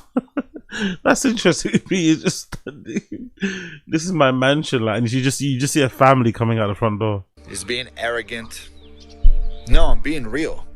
Imagine this. Every single room I enter, I know I'm the best. I know I'm the strongest. I know I'm the most dangerous man in there. I know nobody could take on me. How good do you think that feels?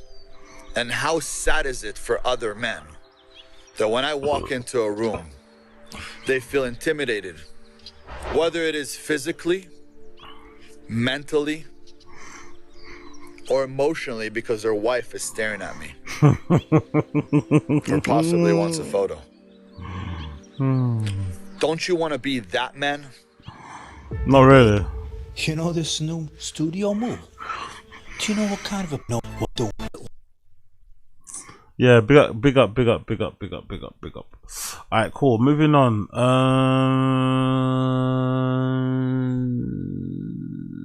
Let's do a little bit of Brendan Q&A. You want to do a bit of Brendan Q&A? Actually, let's do SpaceX. Let's do Cold Fusion. Big up this is one of my favorite channels. They break down stuff really well. Big up Cold Fusion, and they're also big time Elon Musk haters. So it should be a fun one. Big up Cold Fusion. SpaceX went public. A disaster waiting to happen. I'm really interested to hear what's going on. If you give me $500, would I invest into SpaceX? I think I would, yeah. No, I wouldn't that. You would not. No, but I hope my index funds aren't automatically doing it. Hi, welcome to another episode of Cold Fusion. SpaceX is an incredible company with impressive achievements. It brought the price of space launches down by 85%. Objectively, that is astonishing. The company also made reusable rockets a reality. Many critics said that was impossible. If you love your engineering and physics, yep, great company. But now there's a massive problem. That's what I love about it, by the way. Being an engineering and physics nut, right? Being an engineering and physics nut, that's what I love about it. The reusable rockets, the fact that they got that to work, when you see it done, especially when they land them on the platforms or on the landing pads that are at sea. You seen that? Have you seen the ones where they land the fucking reusable rocket on a boat, on an autonomous boat out in the middle of the ocean? Do you know what I mean? It takes off from land but lands on water. Upright, no engines, no nothing. It must be such a good feeling. So yeah, that shit I love, but all this other stuff they're doing, not so much. Recently, something has gone terribly wrong with the company. It's no longer what most people think it is. Let me ask you a question. What type of company do you think SpaceX is? You might say a rocket cargo company that operates satellite communications. For those who are more optimistic, you could say that SpaceX is an exploration company who will take humanity to the moon and beyond. Well, according to their own S1 filing, the documents a company needs to file before it goes public on the stock market, both of those answers are wrong. Generally, S1 filings list the industry category that a company is under. For example, the industry code 3760 is for spacecraft, 3182 is for defense and aeronautical. Other companies like Virgin Galactic, Boeing, etc. all file under these categories. But for SpaceX, they filed under the industry code of 7370. That's computer programming and data processing. Oh. It looks like SpaceX is officially filing to be an AI data center company. That already raises an eyebrow, but it's worse than that. To understand how, you first need to understand what a TAM is. TAM stands for Total Addressable Market. It's the maximum revenue opportunity available for a product or service if you achieved 100% market share. It basically represents to your investors what the market for your product is. Looking at the prospectus, SpaceX's TAM is 28.5 trillion, approximately the size of the GDP of the United States. Jesus okay, Christ. That's pretty high, but that's not the bizarre part. The strangest part is only 15% of this market is space and communications, and it's written right here in front of your face in plain text on page 11. Like, how is that even like? So the one part of the business is actually showing some possibility of making money, or some option, some like avenue of like usefulness is rated or is priced lower than the AI that no one uses. Like, you know what I mean? Like, they've demonstrated they could get satellites into space. They're trying to get the reusable rocket thing going. They want to build a lunar base on Mars. Those things are actually a possibility. They can actually do that within our lifetime, but all of a sudden be like, yeah, 26 mil into 8, like, what? I don't know. I don't get it. I really don't get it. It seems like it's a disaster waiting to happen, but you never know. Maybe he might prove everybody wrong and actually tick all the boxes and fulfill all the hopes and dreams and shit. You never know. So 85% of the company is essentially just a wrapper for yet another LLM and data center business like Anthropic or OpenAI. I know some of you guys have commented that you're getting sick of hearing about AI, but this isn't funny anymore. It's getting really serious. When SpaceX went public, it was the largest launch of any company in the history of financial markets, larger than Amazon, Google, Alibaba, and even Saudi Aramco. Wow. In the first few hours of trading, SpaceX blasted past a valuation of $2.3 trillion, instantly becoming the 7th most valuable company, and worth approximately the same as the country of Canada. For some people, your company being worth more than Canada is crazy, man. Having your company being valued more than Canada is fucking crazy. This seemed like a sign of strength, but for others, it was terrifying. The signs of an overheated market. But that's not all. The story of the SpaceX IPO is telling us something if we listen closely. It shines a light on the state of the current financial markets. A corporation is hiding an AI company losing $1 billion a month inside the brand of a perfectly healthy rocket company, just so investors fund it. Let me say that again. In 2026, a corporation can disguise an AI company losing almost $1 billion a month inside of a perfectly... $1 billion? Like, the AI losses don't make any sense, man. The AI, like, I thought it was... When I was working in marketing, right? Especially when I was doing, like, paid ads, I used to think it was crazy how much money the companies I worked for would spend on paid ads. They spend, like, thousands a week on paid ads. Thousands. But at least that was like a, what was that? That was like a lead generator, right? At least you could justify the paid ads because those are lead generators. You're hoping for more signups, more pre-orders, more orders, just more orders, right? More money in the till. And sometimes it'll work out. Sometimes you spend a couple of grand or a couple of hundred and you'd actually get a couple of amount of orders through. Do you know what I mean? Or just eyes and attention on what you're basically doing, which is also important. But I just don't get this side, this AI side of things where like companies are losing billions and then they're just all hoping that it's going to finally click at some point and everyone's going to be rich again. It's like, oof, seems a bit wild to me, mate. Seems a little bit wild to me. Healthy rocket company, sell it to investors and get away with it. You know, your expectation is not going to be a good investment, and that's the part that I'm trying to understand. I found it's never been a great bet to bet against Elon. I'll grant you all that. If you, again, look at the S1, the TAM, the total addressable market, is defined at $28.5 trillion. 85% of that TAM is in AI. So even if everything you say about SpaceX and Starlink is true, the entire company is being bet on AI in terms of its future, not on space and not on... Also notice, by the way, it's not lost on me, by the way, it's not lost on me that I feel like you don't really hear Elon talking about Mars that much. I know as a company, SpaceX has shifted their focus to the moon. I know as a company that should, but you don't even hear, you know, Elon talking about Mars as much as you did in the past, about creating an alternative society there and blah, blah, blah, and all this malarkey. So it's kind of crazy to like IPO SpaceX, but then it's they're majority trying to push it as an AI company as opposed to anything else. It's pretty fucking wild. It's pretty cute. Big them up though. Big them up, big them up, big them up, big them up, big them up. On Starlink. Those are his words, not mine. It's a mess, and in this episode it's going to be a wild ride. And a disclaimer.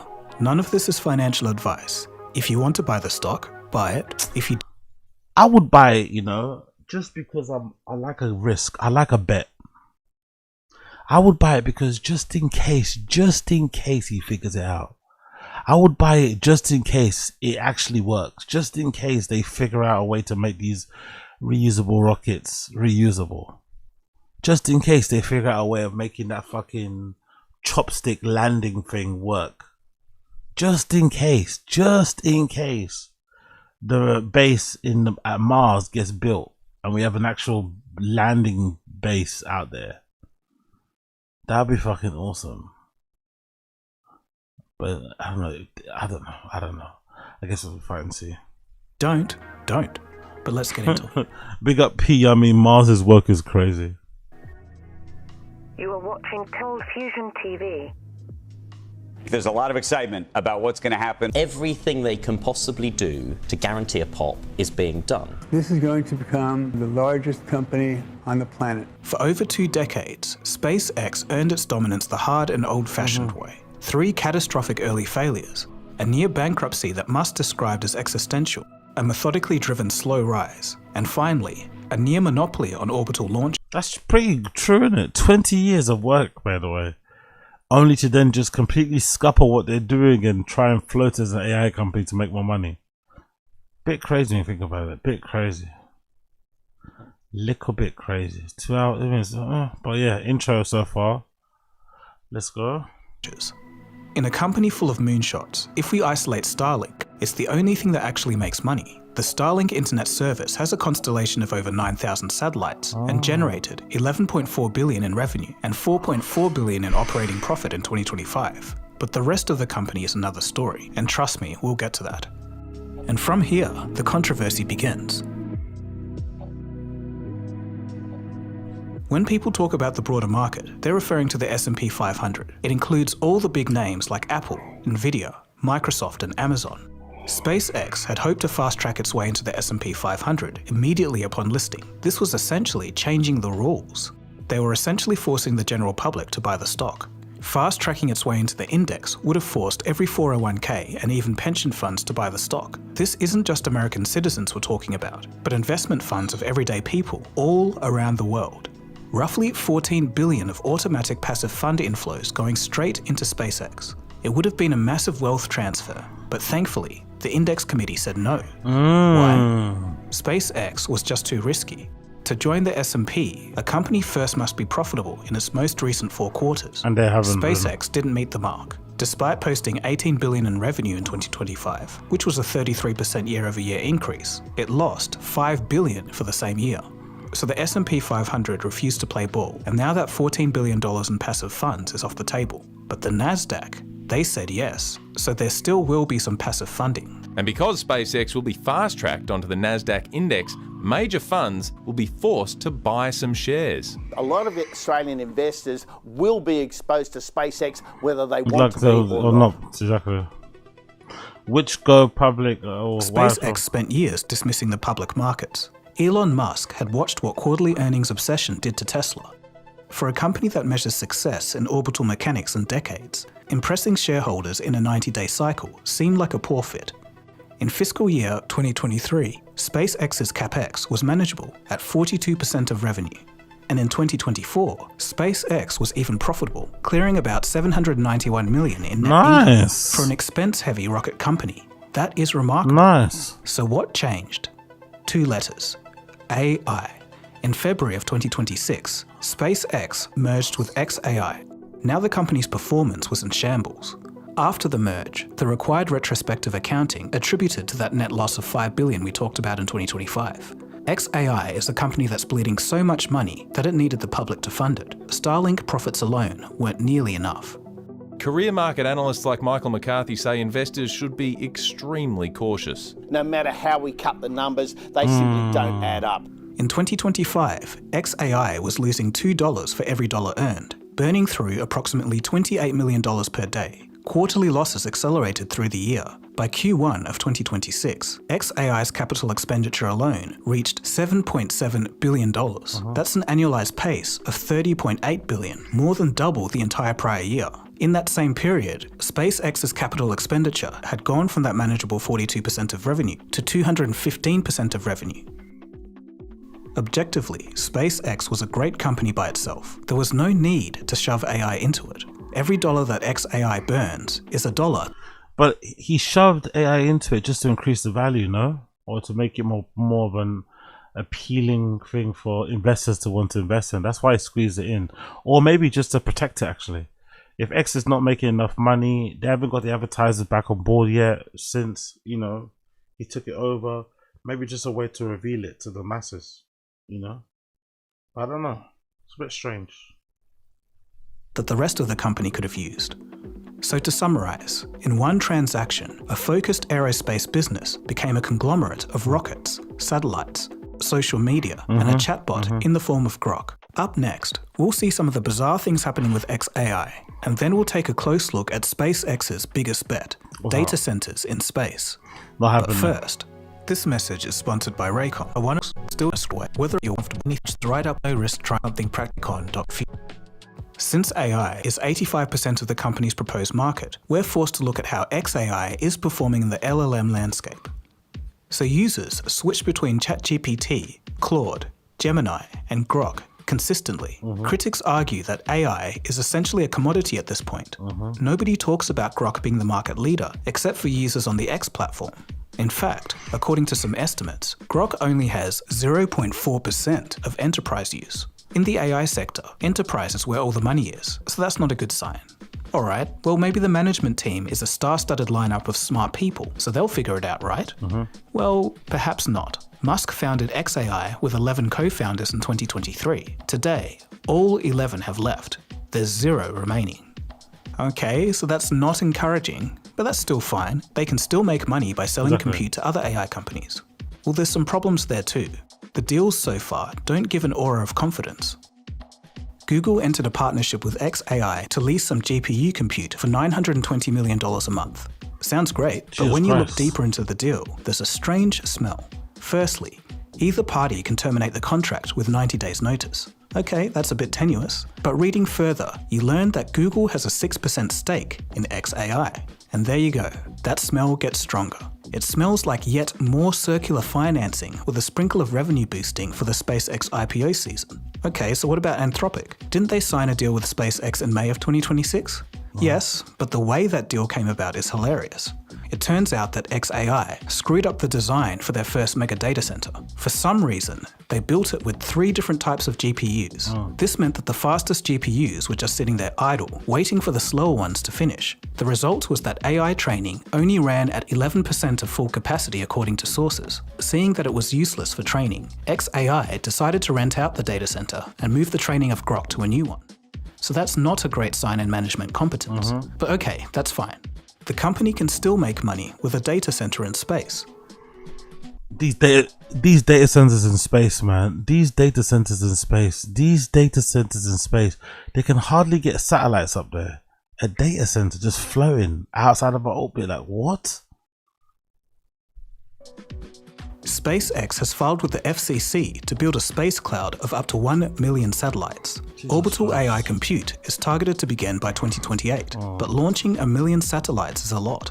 The Starlink network has 9,000 satellites, so imagine over 100 times that number orbiting the Earth. Jesus Christ. Yeah, it's been 2 years ago, I literally moderated a panel on space junk, and I was even on the news talking about it.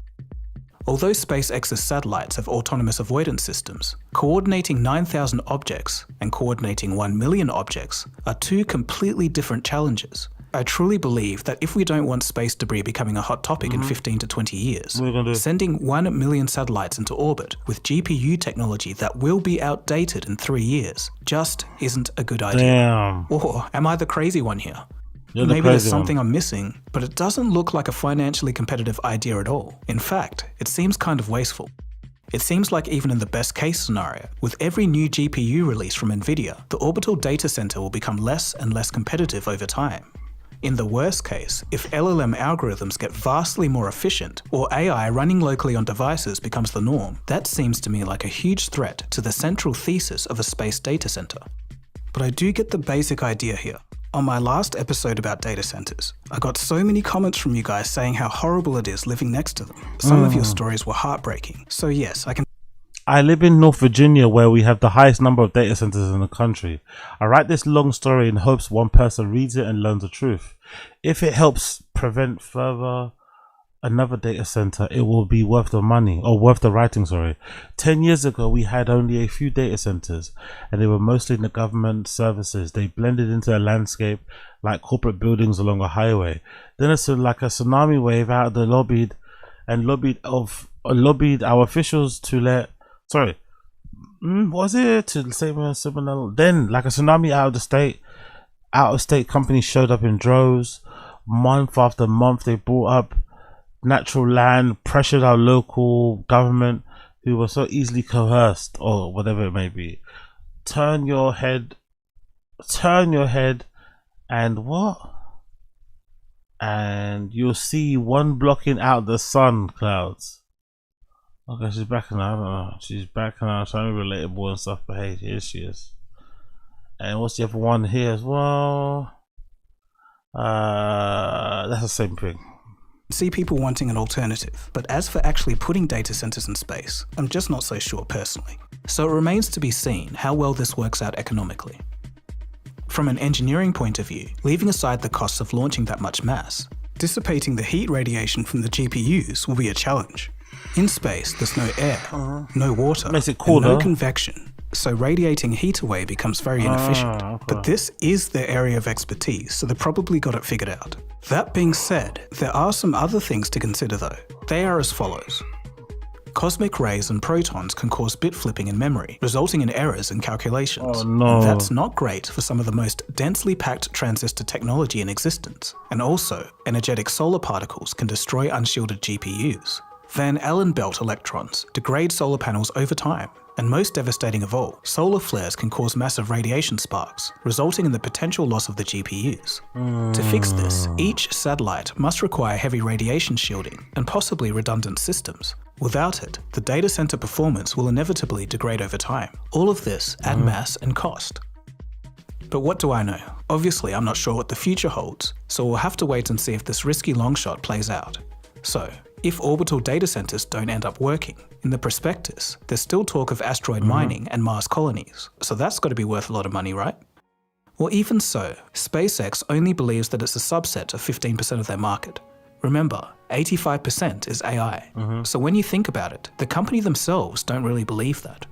It's a bit of a shame that AI is now 85% of SpaceX's addressable market. This is essentially what investors are buying. They're buying hope. Like I said before, if I wanted to invest, I would invest in the hope, because I'm a believer in the future. I'm an optimist. I'm a half glass full type of guy, and I believe there is a future possibility where we will be a multi-planetary species. I don't know when that's going to happen. It'll probably happen past our lifetime and shit, but I do have a feeling that somebody's going to figure it out. Somebody will figure it out, and we'll be able to live on Mars, and it'll be banter. I'd love to live on Mars. Get a little orange tan. I'd fucking love it. I'd love to live on Mars so much. Take me to Mars. Take me to Mars. Take me to Mars. Cool. Moving on. We did a gold now. They're going to talk about. They're going to spoil something for me. Let's do a bit of Big Brown breakdown Q&A. Let's do a bit of that. And now, Brandon Six Boy Shop. Oh, he's eating, yeah? Or is it eating, or is that a nicotine pouch? Alright, nicotine. We're live. What's up, fam? We're back, baby. By the way, is he hiding the drink label now? Is he hiding it, or is it just turned that way? Is Brendan hiding that little drinks label thing, or is it just turned that way? The tin. That C1, C4, whatever thing he drinks. The after show, but later. Can't wait, baby. What's up, dude? It's UFC Freedom 250. Alright, relax, man. It's not that exciting. Chill out. It really isn't that exciting. It's Friday, baby. What's up, dude? It's UFC Freedom 250. It's Friday. Ew, man. So we got 2 days. Such a bootlicker, we got 2 mother trucking days. Crow 55. Crow 55. What up, big dog? What up, fam? How we doing, fam? You guys good? Boy, I gotta tell you what, I need this today. Your boy is so frustrated. So frustrated. I don't want to get too much into it because I don't want to throw this shop under the bus. It's not what I do. Could I? Of course I could. They royally messed up my truck. I've had my truck in freaking 5 weeks. My new Ram 2500 I haven't had in 5 weeks. So only car that's not in a shop is my Hummer with no AC, no windows. So I'm getting around driving the kiddos. Damn. Everybody's hot.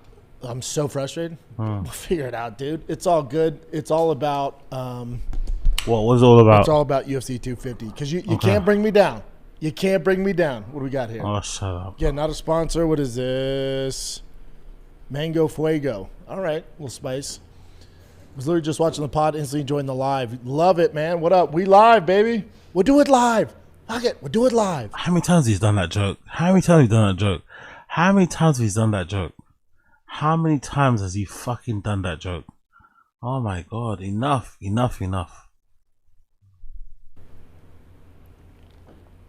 King Quincy. Ooh, that's nice. King Quincy. Yeah, I think he's hiding it, you know? I'm not too sure what's going on. I think he's hiding the label. Or it's just being redacted. I think he might be hiding the label. Big Brown, happy UFC weekend. You too, brother. You too. If you're not crunk for this, you're a snowflake. El Nerd Jog. My bad. Last show, Big Dog, thought you skipped my questions, but my dumbass didn't realize my questions never went through Wi-Fi. At work sucks. My bad, brother. Yeah, I get it, brother. Dark Heyoka. You did go over the O'Malley fight in the episode you dropped this morning, but other than that, I haven't heard a lot of talk around the fight. I'm really feeling the Zahabi upset. I know I could get it. Did you hear Zahabi on Ariel's show? They also look identical. They're twins, yeah. It's hard not to root for that guy. It's hard not to root for that guy. Obviously, his IQ's through the freaking roof with his brother being Faraz. I wouldn't be surprised if he pulled it off. It's just stylistically a nightmare for him. That's a tough fight for him. But he could do it. Patrick Martinez, 2451. Do you think Paramount is ready for the Super Bowl numbies? They ain't getting Super Bowl numbies. Dude, so Super Bowl does over 100 million. It's like 140 million just in the United States. I think they're going to do dummy numbers worldwide. Now, Marco Rubio, they just don't know ball. He goes, UFC White House can reach over 1 billion views. It's all. Okay. That guy didn't know ball. That'd be insane. Okay. Clips Up Daily One. Let's go, baby. Love that you're doing live streams. Love from Vancouver. Dude, I love Vancouver. What up, bub? Justin Slavic, 2955. Happy Friday. Let's get this weekend going. Right, dude? Right? Let's freaking do it. El Nerd Jock. Happy Friday, my fellow brownies. We're almost there. I know, dude. If you're not excited for this, you ain't shit. I was listening to Luke Thomas' show, and somebody was like, I'm going to not watch the White House card. Do you think a lot of other people are in the same realm as me and they're not going to watch it? It's going to hurt numbers? It's like, God, you got to be such a snowflake to let... Or you can just not want to watch it because you don't align with the fucking current government. You think it's a waste of time, waste of money, whatever. It doesn't need to be that deep. You can just not want to go. But he just thinks everyone that doesn't want to go is a beta male, a cuck. All right. Whatever your political views are, get in the way of this event. You gotta be such a cuck. Unfortunately, politics is life and life is politics. Cadent Trujillo, 3738. Yo, I'm going to see your boy Chris D'Elia live tonight. Cannot wait for the fights this weekend. Bunch of cupcakes not watching. Yeah, you gotta be so soft not to watch. Dude, what a nice little weekend for you. D'Elia live and UFC Freedom? Come on, dude. PD Hernandez, 8630. What was your first car?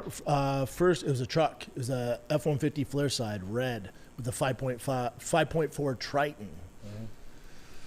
Brandon. I like when he says all these big names about car parts. He feels like an expert in it. You can tell in his head he feels like an engineer. He starts naming off car part bits and stuff. Anyway, let me quickly go to the Lou. I'll be back. Give me 1 second. Let me go to Lou. Let me go to Lou. Bear me 1 second.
Let's go. And Saute 6679. Greeting from up north. Dana White recently tried helping a young girl in BC, Canada after getting shot in the head from a mass shooting incident. Is this a one-off, or is this something Dana does? That's the thing about Dana. You can hate on him all you want. He does a lot of stuff like this that goes under the radar. He helps out a lot. I'll give him that. You hate on Dana. We don't really mind him or hate on him that much. You're the one that hates on him a lot. So I don't know why he's trying to act like we should be giving him credit. The after show, but later. It would be hella dope if Hokit KOs Derek and then does the Trump dance over him. Yeah, he's going to do something spicy. I heard the theatrics, like the stuff, the storyboard they have lined up between the fights, before the fights, after, is completely mind-blowing. It's supposed to be really dope. Unless you hate America, and then you're probably not going to like it. Oh, shut up, you cunt. Honestly. Tyler? Shut up, you fucking dickhead. We get it. You like the White House card. We get it. Because if you don't want to watch it, doesn't mean you're not a fucking patriot. Doesn't mean you don't love your country. Honestly, shut up. Dean W6F. Love the live streams. As we know, fights can end fast. How do you think they will manage the event timing if the fights are all quick finishes? They shouldn't be. There's definitely a couple fights on there that are going to, go. Pick up Riding Aces. Yeah, of course. The Pokemon Grift is... You know what I liked about the Pokemon Grift? You know what I liked about it? I was getting really angry. I was getting really pissed off that DSP discovered a new scam to kind of extract money from his dents, and it seemed to be working, right? $50 and he opens a pack. I was getting really pissed off. But then you know what happened? I stopped getting pissed off when I realized that DSP is such a fucking gambling addict. He's such an addict, right? He's such an addict for that shit. What do they call it? He's such a gacha addict that now he's buying packs, he's buying boxes and ripping packs off stream to get good cards. So this whole send me $50 and I'll open one, it doesn't matter because he's so desperate, he's such a fiend. He can't wait until someone sends him money to open a pack. He just has to open a pack anyway. So he buys them anyway. So he's spending like thousands. And every time he buys a new pack, he has to buy a new binder. It's like, honestly, he's spending is out of control. So I'm quite enjoying it. I didn't think I'd enjoy it, but I'm quite enjoying seeing him lose so much. It's been quite fun. Second, third round decisions. I think it's set up that way. That's my only hiccup with this is since it's only 7 fights and they have all this pageantry and video packages, what's the pacing going to be like? I think that's the one thing that could hurt them. But who knows?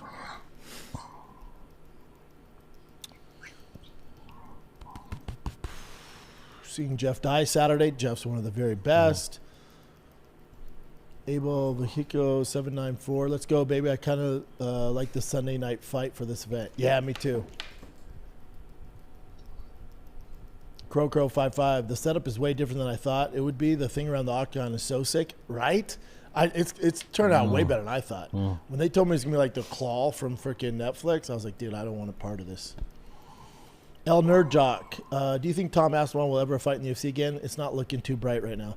It's not looking good, my man, especially with the Eddie Hearn stuff. Again, I posted this on Twitter. Bisbing brought this up. It's like Eddie Hearn and Dana White are in this pissing contest, and the only one that's going to get hurt is Tom Aspinall, meaning get hurt. He's not going to fight for a long, long time, so it sucks. Clips Hub Daily 1. What's the live stream schedule, thick boy? Tuesdays and Fridays as of now. Tuesdays and Fridays. Okay. Cool. King Quincy, where's the vet? Yes, sir. Got my case of Diet Coke. I'm ready for Sunday. Me too. The vet, I'm not going to throw any shops under the bus. The vet had issues.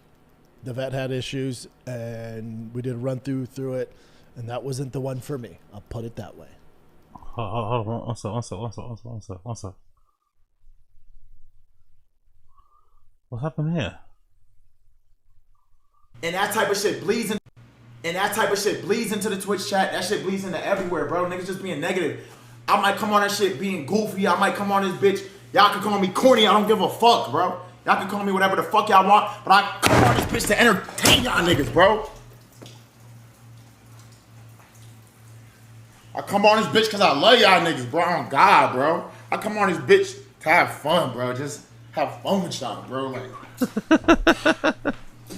this shit hard, bro. Is he it's crying? Not easy, bro. I be putting my heart and soul in this shit. Oh God, bro. Is he crying? Oh God, bro. It feel like this. Oh, I dare me, bro. Is he crying? So I believe that shit, bro. Cause I'm never gonna quit if I'm by my fucking self. On God, I don't give a fuck. And that type of shit bleeds into the Twitch chat. That shit bleeds. So in case you don't know anything that's been going on, Platform Max has been getting trolled by his own community because I guess there's this suggestion that people think he's like gay or something, or he's gonna turn trans because I think he got what did he get done? He got a vasectomy. They're saying he might have got lipo on his bum. Like, I don't know if that's true, if he got like a bum reduction, but that's what they're saying. He then got a piercing on top of his eyebrow with a P for Black Boy Max, but he took that off after a while. And then he got I think the thing that really upset people was this tattoo he got on his ribs that says Diva. He got a tattoo on his ribs that says Diva, and people just went crazy.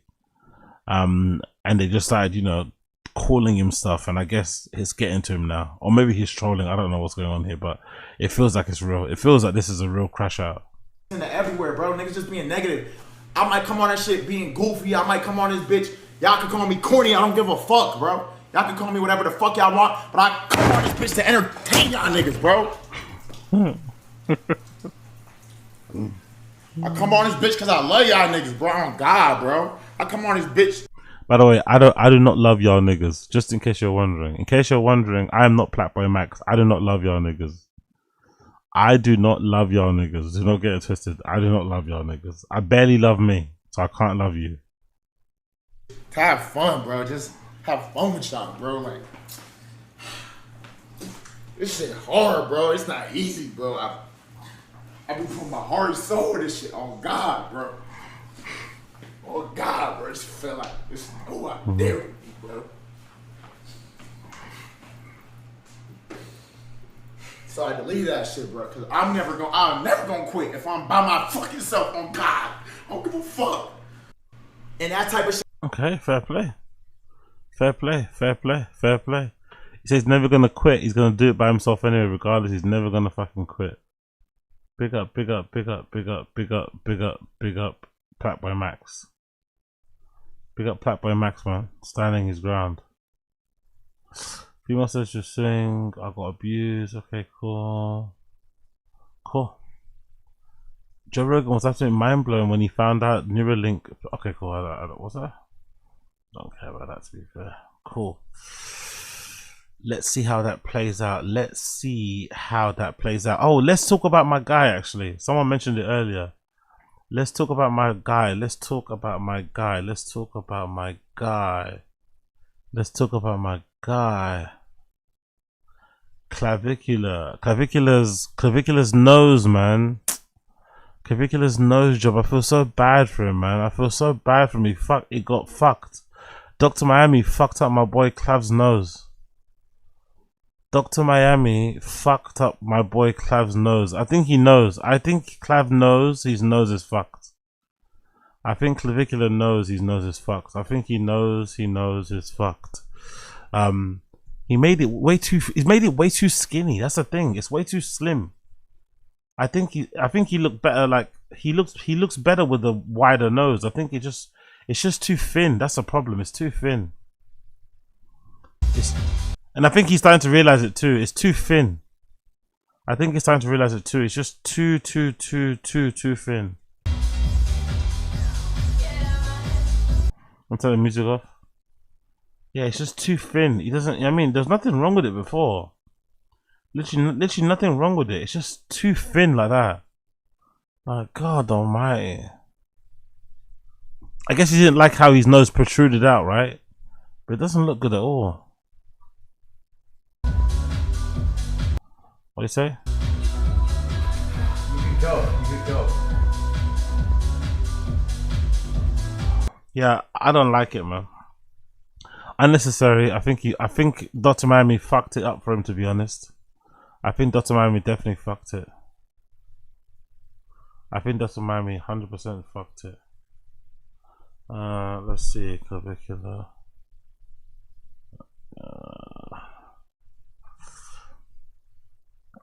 But yeah, like there's nothing wrong with his nose before. There was nothing wrong with it. I don't know why he got rid of.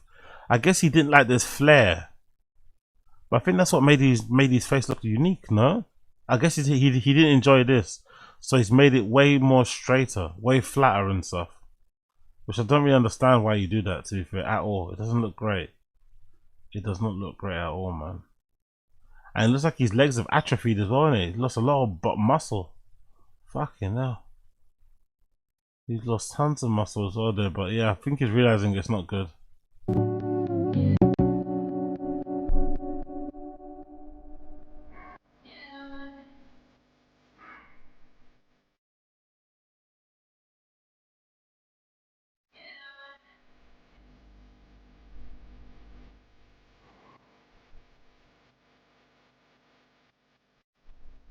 That's the sad thing about plastic surgery though, isn't it? There's nothing you could tell somebody to prevent them not from doing it. There's nothing you could tell somebody to stop them from doing it. If somebody has identified something on themselves that they don't like, they're gonna follow through with it, you know? There's nothing you can do to make them not do it, basically. If they see something that they don't like and they got the means to change it, they're gonna change it, you know? So yeah, you just gotta let people rock, I guess. You gotta let them rock and figure out the mistakes themselves. But this objectively does not look good. Objectively, he kind of fucked his nose up, to be fair. I know noses take a long time to heal, but so far the results don't look good.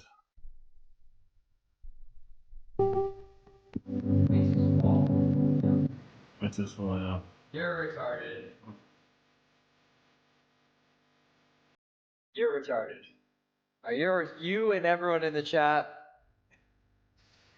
you're retarded.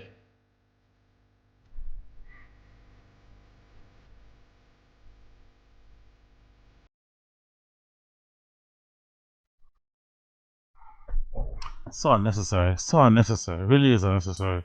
And maybe it's a kind of surgery you get when you're older anyway. Don't they say when you're older, your nostrils or your nose just gets bigger anyway? Maybe if you want to slim up your ass or something, you can wonder, huh? Maybe that's why. Maybe that's why. Maybe that's why. Maybe that's why. Who knows? Who knows? Who knows? Who knows?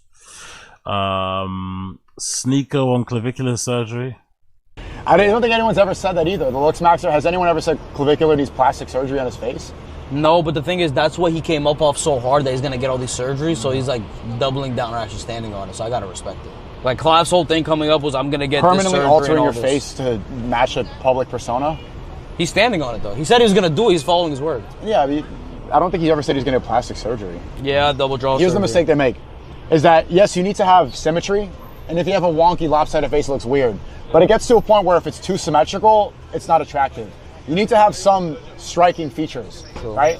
Some people get afraid. You know, it's really common from Iranian, from Persian girls or from Arab girls, they get the rhinoplasty. They all want to have a white nose. They want to have like that small white nose. I think it's good to have like some standoutish features. Like I have big ears, I have thick eyebrows. A lot of people would see that and think that you look like Mr. Potato Head. But if you fix all of that, then you just look like, Dominicans used to cut my hair and they would shape up the eyebrows. You know, you go to Dominican barber, it looks gross. Like, although the eyebrows are perfect, the lack of fluffiness, it just makes you look feminine. Yeah, but girls don't even like that. I was gonna say, it makes you like a homosexual. It makes your face is too perfect and then it looks feminine. It looks gay. Where having features that are a little bit off makes you more striking. That's what art is. When you go to a museum, you don't want a perfect. It's not even that. It's not even that complicated. He just looked better without. He just looked better without the surgery. Simple as that. Whatever that plastic surgery was meant to help him ascend, and the nose surgery is actually quite important for the face. If you do it right, you could maybe help the other player stretch his leg. That's quite an important, thing to do. But yeah, I don't know. I'm not too sure. I'm just not too sure. But hey, I guess you'll have to see how it plays out when it plays out. See how it plays out when it plays out. He got his ears pinned back as well, right? He got his ears pinned back too, by the way. In more clavicular news, he got his ears pinned back. He got his ears pinned back. But yeah. That might be it for now. What else am I going to talk about? Oh yeah, let's just check a little bit of that Ronin thing actually. Let me see a little bit of that. Was it Ronin MMA? And I think it's Ronin MMA. Brendan Schwabe. I think they got a new one already. There we go. This one. Brendan Shaw completely flip-flopped on UFC 3 and 205 and massively gaslit his audience. Yeah, this should be a good one. Before this was announced, Ronda goes, I guarantee we beat their views. My Netflix fight's going to beat the White House card. I was like, oh, this girl's out of her mind. They got Connor, they got John on there. There's no way. It's on CBS. Yeah. Netflix is going to crush this card. Crush this card. The UFC had the opportunity to sign Ronda, passed on it. Francis is out there, passed on it. John's out there, passed on it. Connor's on it, passed on it. All because their bottom line, they don't want to let their shareholders down. They don't care about the fans. So again, I think a lot of the backlash comes from you guys bought what they were selling. I never. So that was March. This is May. Never did. And the other narrative, and I told you they were going to do this, the numbers are astronomical. They're bigger than ever. They're not. They're not bigger than Conor, Khabib days. It's not even remotely fucking close. Not even close. Not even in the same universe. Just not. Let's go. Now, I'm sure other numbers will come out today as I'm doing this show. Man, most watched MMA fight of all time. I call bullshit. I'm telling you, I've told you this since day one. How do you know this? Come on now. June now. Oh, I cannot wait, man. Look how June. Look at June. And, you know, there's some debate back and forth, right? Is this going to be the biggest UFC card ever? Is it going to beat Netflix MVP? I will almost guarantee you guys it is. It is. It is, because you got to realize not only is the MMA media obviously MMA, but yeah. it's everything anybody's been talking about for how many months now? But then also it's leaked outside of that, and now all sports media is talking about it. Now it's leaked outside that, and the general consumers, the casuals, the TMZs, the political channels, CNN, Fox, Fox Nation, all of them are picking up. BBC, now it's gone global. And not only is it streaming on Paramount, but simulcast, it's also going to be on major CBS. I don't think there's any chance that its peak numbers don't destroy any numbers they've had before. Not even close. Once in a lifetime event. I'd almost be willing to bet. I think he's overestimating how many people are going to watch it. I don't think it's that deep for most people. Plus, with all the other bits of sports on, I don't think it's that deep. I think he's overestimating how many people are actually going to watch it. I truly think so. This beats all that. All that. Netflix MVP ain't shit. I bet.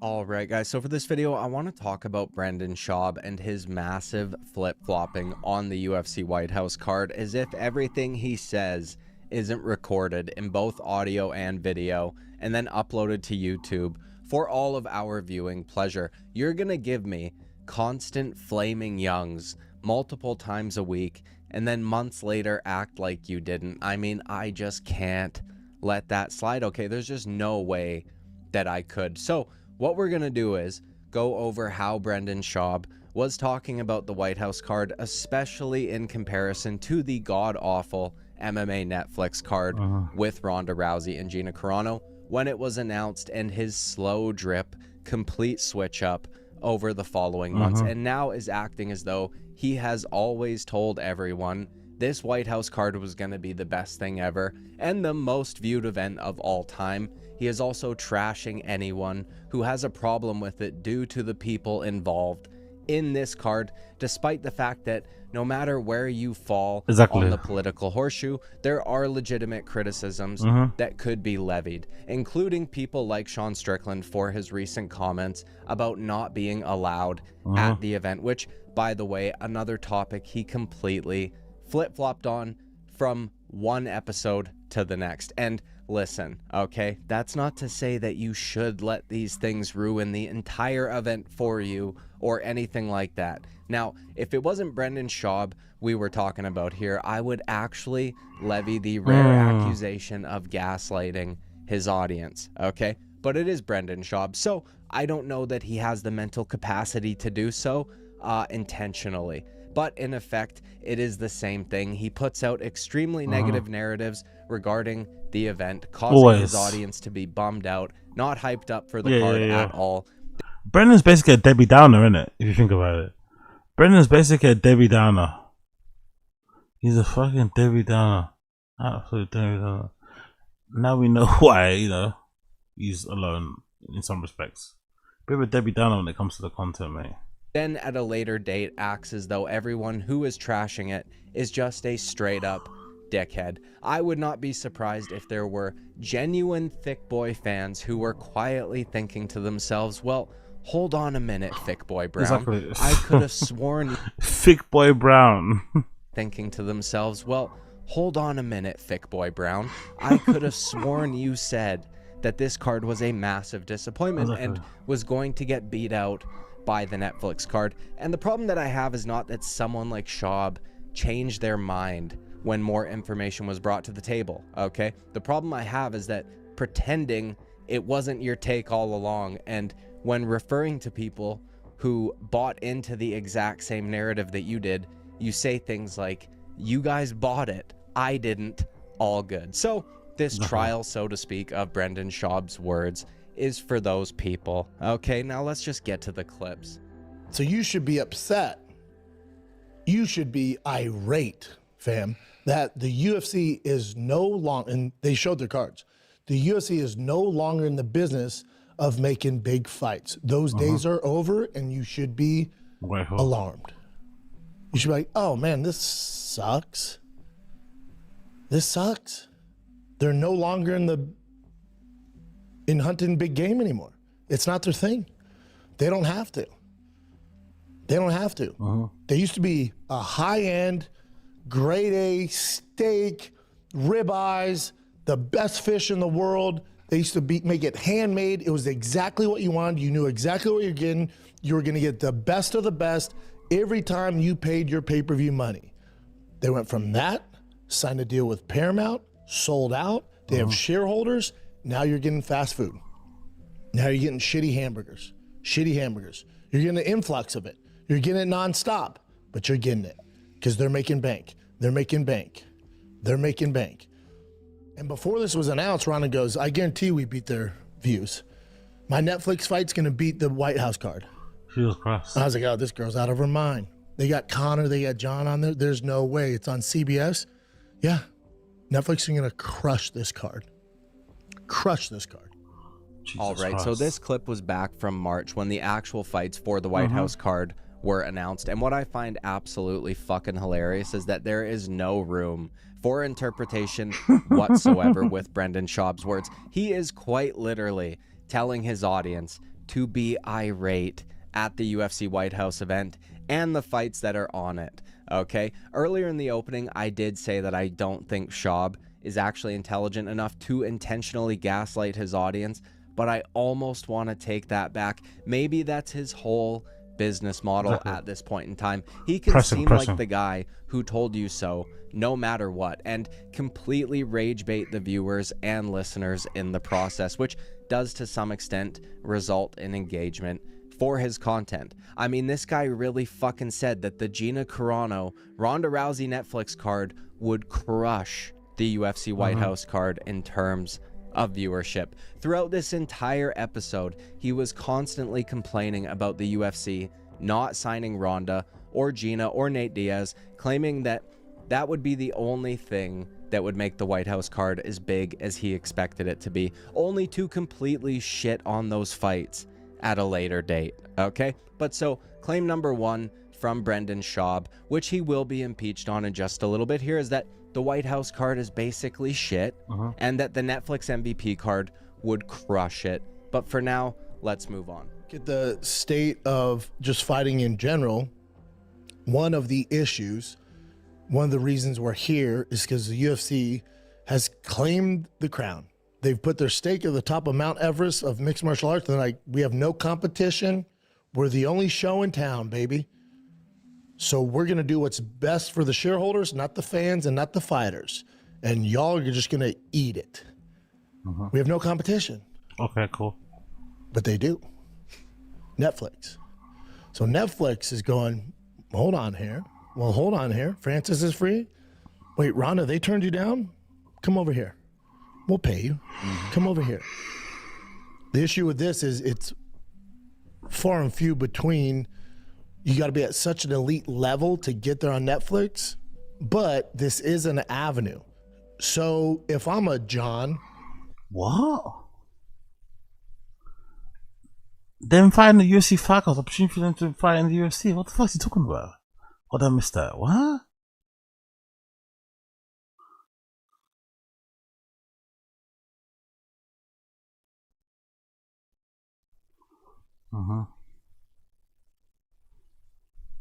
If I'm a Sugar Sean, if I'm a Poetan, if I'm Tom Aspinall, I want out of my UFC contract. It's no longer the big show anymore. Nah, you don't want that. You want to keep your contract. You want to negotiate better rates yourself and get a fight locked in. Why do you want to get off one of the biggest labels? And it makes no sense. More. It's no longer the big dog in town. It's cookie cutter. Okay, cool. Congratulations. You fight this weekend, people forget about it. By Wednesday, they're on another card. There's no marketing. There's no investment into the fighters. There's really no promotional value anymore. They don't have to do it. It's just spread too thin. All right, now there's a couple things there that I want to touch on. So I don't disagree with the sentiment about the reason a monopoly is bad in basically any aspect of business is that the consumer does get fucked. Okay, that's why competition is a good thing. That's why there are laws against monopolies. Something that actually drives me insane on that note, this is a brief little aside, okay, is that most people don't like monopolies, and I agree, but so long as it's in the private sector. But for some reason, there are a gang of people who are perfectly okay with a monopoly if it's the government, which is just fucking mind-blowing to me. As if a government agency is going to be any more efficient than the private sector in fucking anything. Okay, in my province of British Columbia, we have one car insurance company, and that's it. And it is in law that that's the case, and it is linked to the provincial government, and we get absolutely fucked on car insurance. Okay, we have that company being found out to have been keeping way more in profits than what was legal for an insurance company, paying out massive Brendan's opinions are making this guy crash out so much, are triggering him so much, rage baiting him so much. He's here crying about his car insurance. Brendan's rage bait is so effective that this guy is crying about his car insurance. I love it. bonuses to the higher ups at that company. Then when they get called out on that fact from some other government agency, they go, oh yeah, okay, true. We'll lower the insurance prices a tad, but also we're going to stop cash payouts entirely and only cover major injuries and things like that. This is way off topic, okay? But I got fucking smoked by some dude in traffic. The guy flew out of a long driveway while I was stopped at a red light. My head fucking bounced off the window and shit, okay? I got whiplash, minor concussion, things like that. And they did nothing at all. I was speaking to an insurance agent over the phone, and she was saying, oh, well, you know, if you were to need your leg amputated or something like that, we would cover it. That was an example that she gave of their payouts, basically. So I said, you mean to tell me the only way I can get my coverage worth is if I need my fucking leg amputated? And this chick completely froze on the phone. Okay, so now I apologize for that rant, but it does drive me crazy that people think government monopolies are any better. The point is, okay, the second claim that we will be impeaching in today's trial of BAPA is that the UFC is no longer the big show, and that all the UFC's biggest stars should actually be trying to get out of their fucking contract to fight at MVP because they are actually paying the fighters way fucking more, okay? Let's keep going. Okay, show us. That's exactly what you need. And here's the thing, if you're Tom Aspinall. What's that? Oh no, what are you gonna do, UFC? Cut him? What are you gonna do, Nate? If you're Tom Aspinall. Oh no, what are you gonna do, UFC? Cut him? Let's say you cut him. Oh no, don't make me go to Netflix and fight Francis Ngannou for the real heavyweight title, because Francis never lost it. Oh no, don't make me go to Netflix and make $40 million on a Jake Paul co-main event. I dare you. John Jones too. He's so funny. Look at John. Release me then. In this day and age, with the antitrust lawsuit, all this shit going on, and Dana going on record and going, he's done, he's never going to fight again, his arthritis. Okay. There has to be some stipulation in the contract where the UFC won't fight him. They have to let him go. I'm sure his lawyers are all over it. Not really. There has to be some wiggle room there where they can't just go, nope, you signed with us. Yeah, but you're not fighting me. And also, when I signed that contract, there was pay-per-view points. That's gone. So that reneges the contract. All right, now this clip is from the same episode back in March, and this isn't to talk about the Tom Aspinall situation or anything like that. The point of this clip is, however, to further drive home the point that Brendan Schaub was fully on board with Netflix and MVP and the narrative that they were paying out fighters insane amounts of money. This guy really just fucking said that Tom Aspinall could go make $40 million fighting one time on MVP Netflix against Francis Ngannou, when we all know in reality, especially after the disclosed pay from that card, that was never fucking true. Francis Ngannou's disclosed pay for that fight was the exact same disclosed pay that he got in the UFC. Even a brief side point, just for further impeachment, was that Brendan Schaub here was extremely confident that John Jones could get out of his contract to go fight on Netflix or whatever, which is just another point he completely flip-flops on at a later date, claiming that the UFC contracts are way too airtight. But either way, let's keep it moving. They're getting so much backlash because we were promised one thing. Flaming Young. Promise of Flaming Young, and we got spaghetti. I'll leave it there for now. We were promised a Flaming Young, and we got spaghetti. We were promised a Flaming Young, and we got fucking spaghetti. He's right. He's absolutely right. Where's the Flaming Young? Where's the fucking Flaming Young? That's what I want. That's what I want to know. Where the fuck's a Flaming Young? Alright, cool, bro.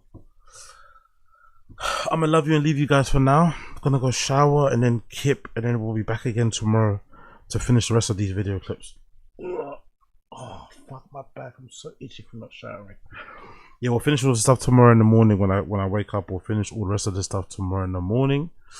But I'm gonna skip now because I'm no use to you guys when I'm in and out of consciousness. So see you guys tomorrow. Okay? See you guys tomorrow. Okay?